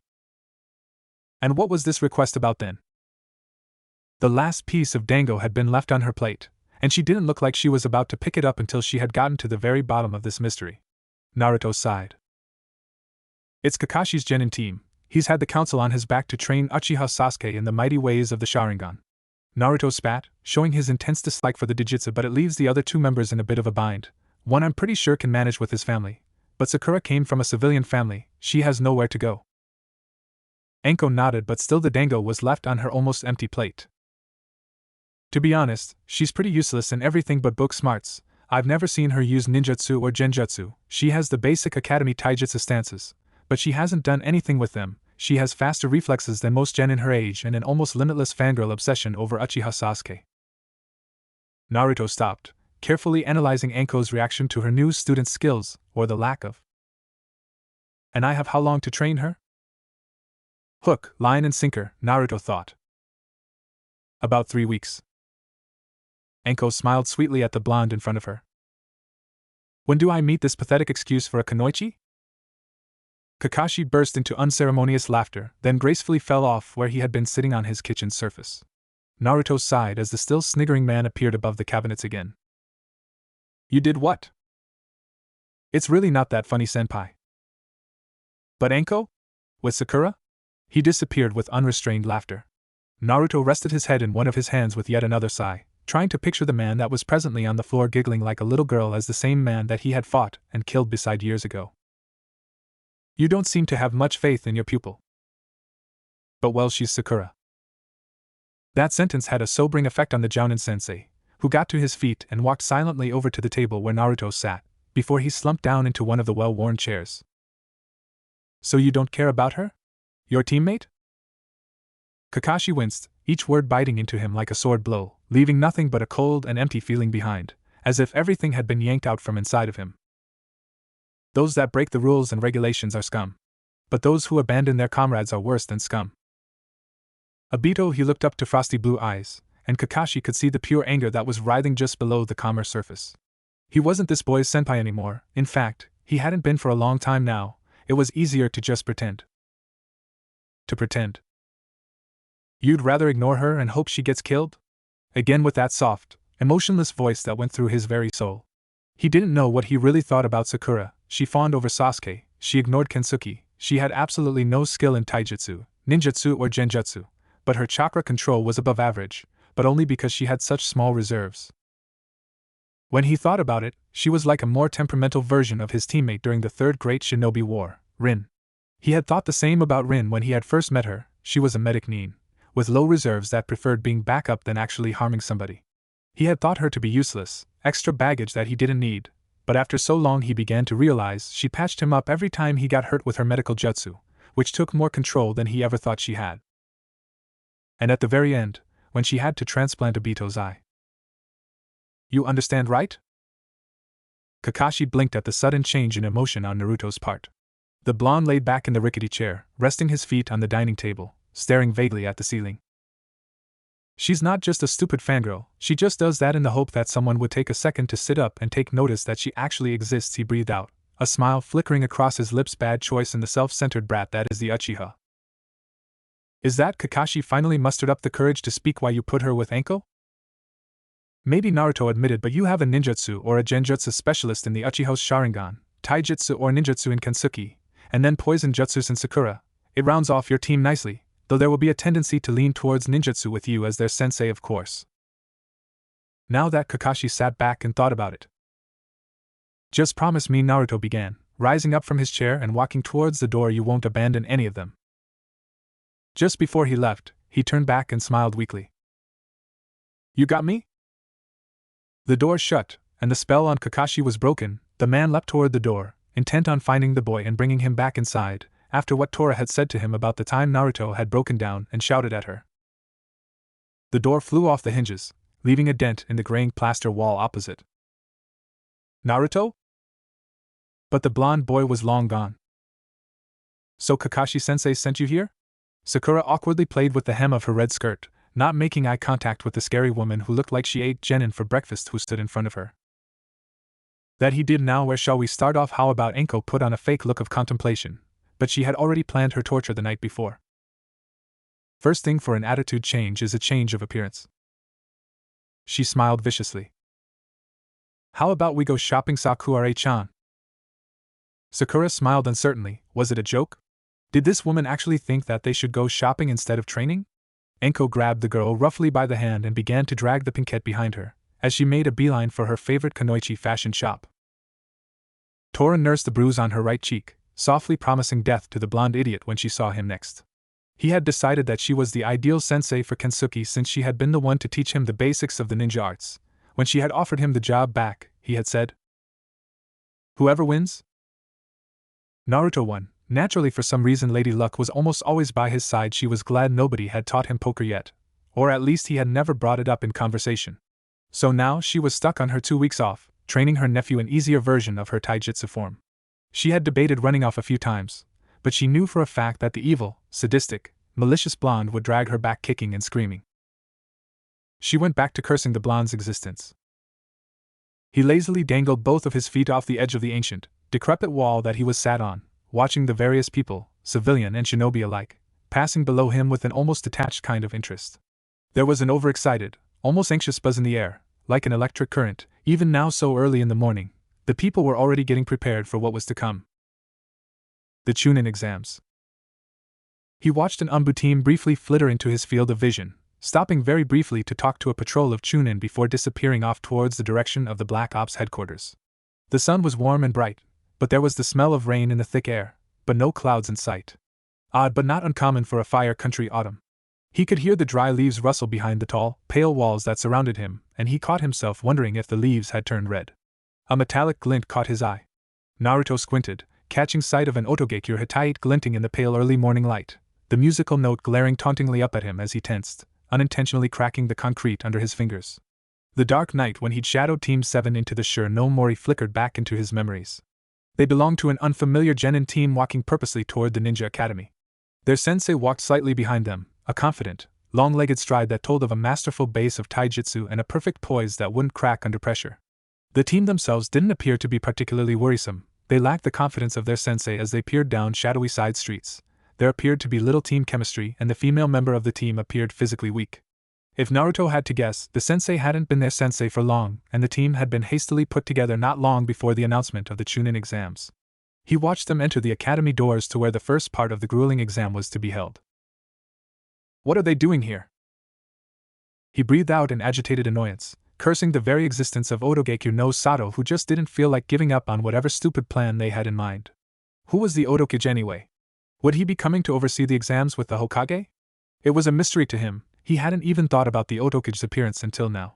He pushed off lightly from the wall, and with a half-hearted jump, he landed lightly among the bustling people in the street below, and without hesitation disappeared amongst the constantly moving bodies. Nobody saw him, nobody ever did. Sarutobi Hiruzen dismissed the Anbu guards that stood silently on either side of the entrance to his office with an unenthusiastic flick of his hand, before slowly opening the door. The old hinges emitted a faint whine as it swung. He was glad to have a moment of peace without interruption. He had thought it ludicrous that he was one of the strongest ninja in Konoha, but it was deemed necessary to have 24/7 protection.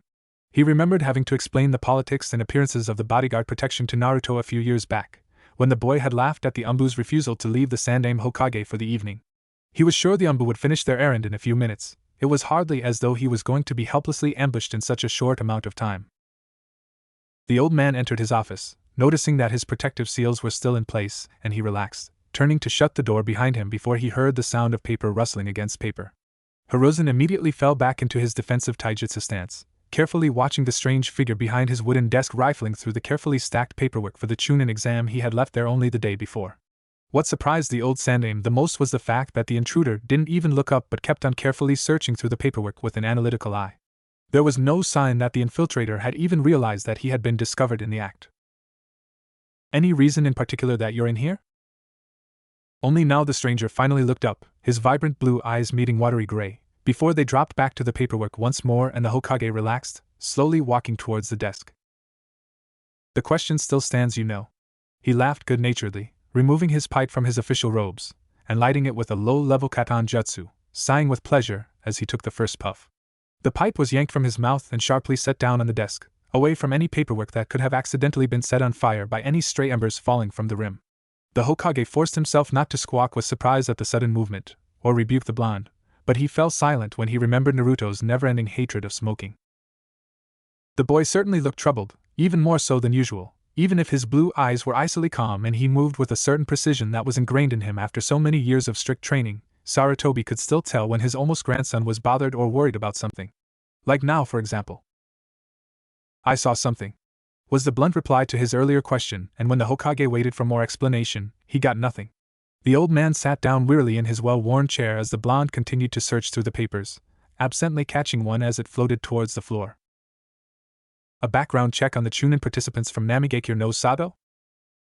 What's wrong? The Hokage asked softly, his eyes passing between the sheet in his hands and the blonde beside him. Naruto turned towards the old man, and Sarutobi he thought for a second that an expression akin to guilt flitted across his almost grandson's face, before he shook his head and sighed wearily. Oto. The Hokage's eyes flashed like tempered steel. Did they dash? Naruto half smiled, the corner of his lip turning up ever so slightly before he shook his head. Nothing, just. He trailed off, before turning back to the paperwork and pulled a sheet from the very bottom of the precariously balanced stack. I need to borrow this. Sarutobi raised a hand to stop him, to call him back and have him explain what was wrong, but when he blinked, the boy was gone. All the windows were still sealed, the only door in the room was still closed and hadn't been opened, plus there was no remaining chakra signature to show that anybody had preformed a jutsu within the last couple of hours. Show off, the old man muttered before rearranging the constantly growing piles of work around him and setting his sights on demolishing them before the Chunin exam tournament. Ikuseki. Village, Otogekyu no Sato. Rank, Jounin Sensei. Jutsu affiliation, Hibiki no Jutsu. Gender, male. Age, 32. Birth date, December 2nd. Height, 180 centimeters. Weight, 64 kilograms. Blood type, B. Kinyuta Dosu. Village, Otogekyu no Sato. Rank, Genin. Jutsu affiliation, Kayamaizen. Gender, male. Age, 14. Birth date, June 12th. Height, 156 centimeters. Weight, 49 kg. Blood type A. Tsuchikin. Village, Otogekyu no Sato. Rank, Genin. Jutsu affiliation, Suzu Senban no Genkaku. Gender, female. Age, 14. Birth date, July 6th. Height, 150 centimeters. Weight, 39 kg. Blood type O. Abumizaku. Village, Otogekyu no Sato. Rank, Genin. Jutsu affiliation, Zankaha. Gender, male. Age, 14. Birth date, September 14th. Height, 157 centimeters. Weight, 49 kg. Blood type AB. Naruto sighed. So there was something wrong as he'd first suspected. The piece of the paper into his pocket just reaffirmed his suspicions. No matter how many times he scoured through the names again and again, hoping that he was actually going crazy and it was only the paranoia playing up again, he realized with a reluctant kind of certainty that there most certainly was a problem. A big problem. Where was the name of the team's sensei? The ninja registry had every single name of every ninja from all the ninja villages, down to the exact date that they entered the academy and passed their genin exams. Even he himself was in one of the books that lined the seemingly endless corridor. All 3 of the genin were pretty easy to find, since they were relatively new entries to the Oto Ninja Registry, but the sensei was nowhere to be found. To many other people this wouldn't seem like much of a big deal, but Naruto had organized the exams more than just once or twice, and he knew it was regulation for all members of a team to be registered for the exams, and have a thorough check before being allowed into the hosting village. He had definitely seen a sound jounin, with long dark hair and cold, unfriendly eyes. So why was he not in the Otogeki registration book? How had he been let into Konoha? What was up with Oto? First there was the shinobi that attacked in the Forest of Death, and just after the suspicious genin team, then classified information that the Hokage refused to talk to him about it, and Tora's mission he stopped, dread washing like ice through his body. Her mission was an information recon on the snake Sannin, Orochimaru, who had been sighted in Tano Kuni, near Otogeki no Sato. So was he of all people was connected in this mess? He crumpled the paper into a ball with his hands, and then threw it into the bin with an unconcerned throw over his shoulder, already leaving out of the door. The keeper of Konoha's official documents found the book of Otogeku's registered ninjas discarded haphazardly on the floor in the wrong section, but no one could ever explain how it had made its way there. Don't you think? Tora scrunched her nose up underneath her mask as she ran through the treetops that Kitsune is a bit young. There was silence, not a noise, as the 3 shadows passed through the forest toward their destination, after yet another successful mission. The Anbu in question was miles away, his chakra flaring left, right and center. Inu giggled in a very unmanly way before speeding gracefully ahead, leaving Yama and Tora to contemplate on the new member by themselves. Tora was silent for a second, the empty, cold black abysses that were her eyes watching the strange silver-haired man disappear into the thick foliage. What was that about?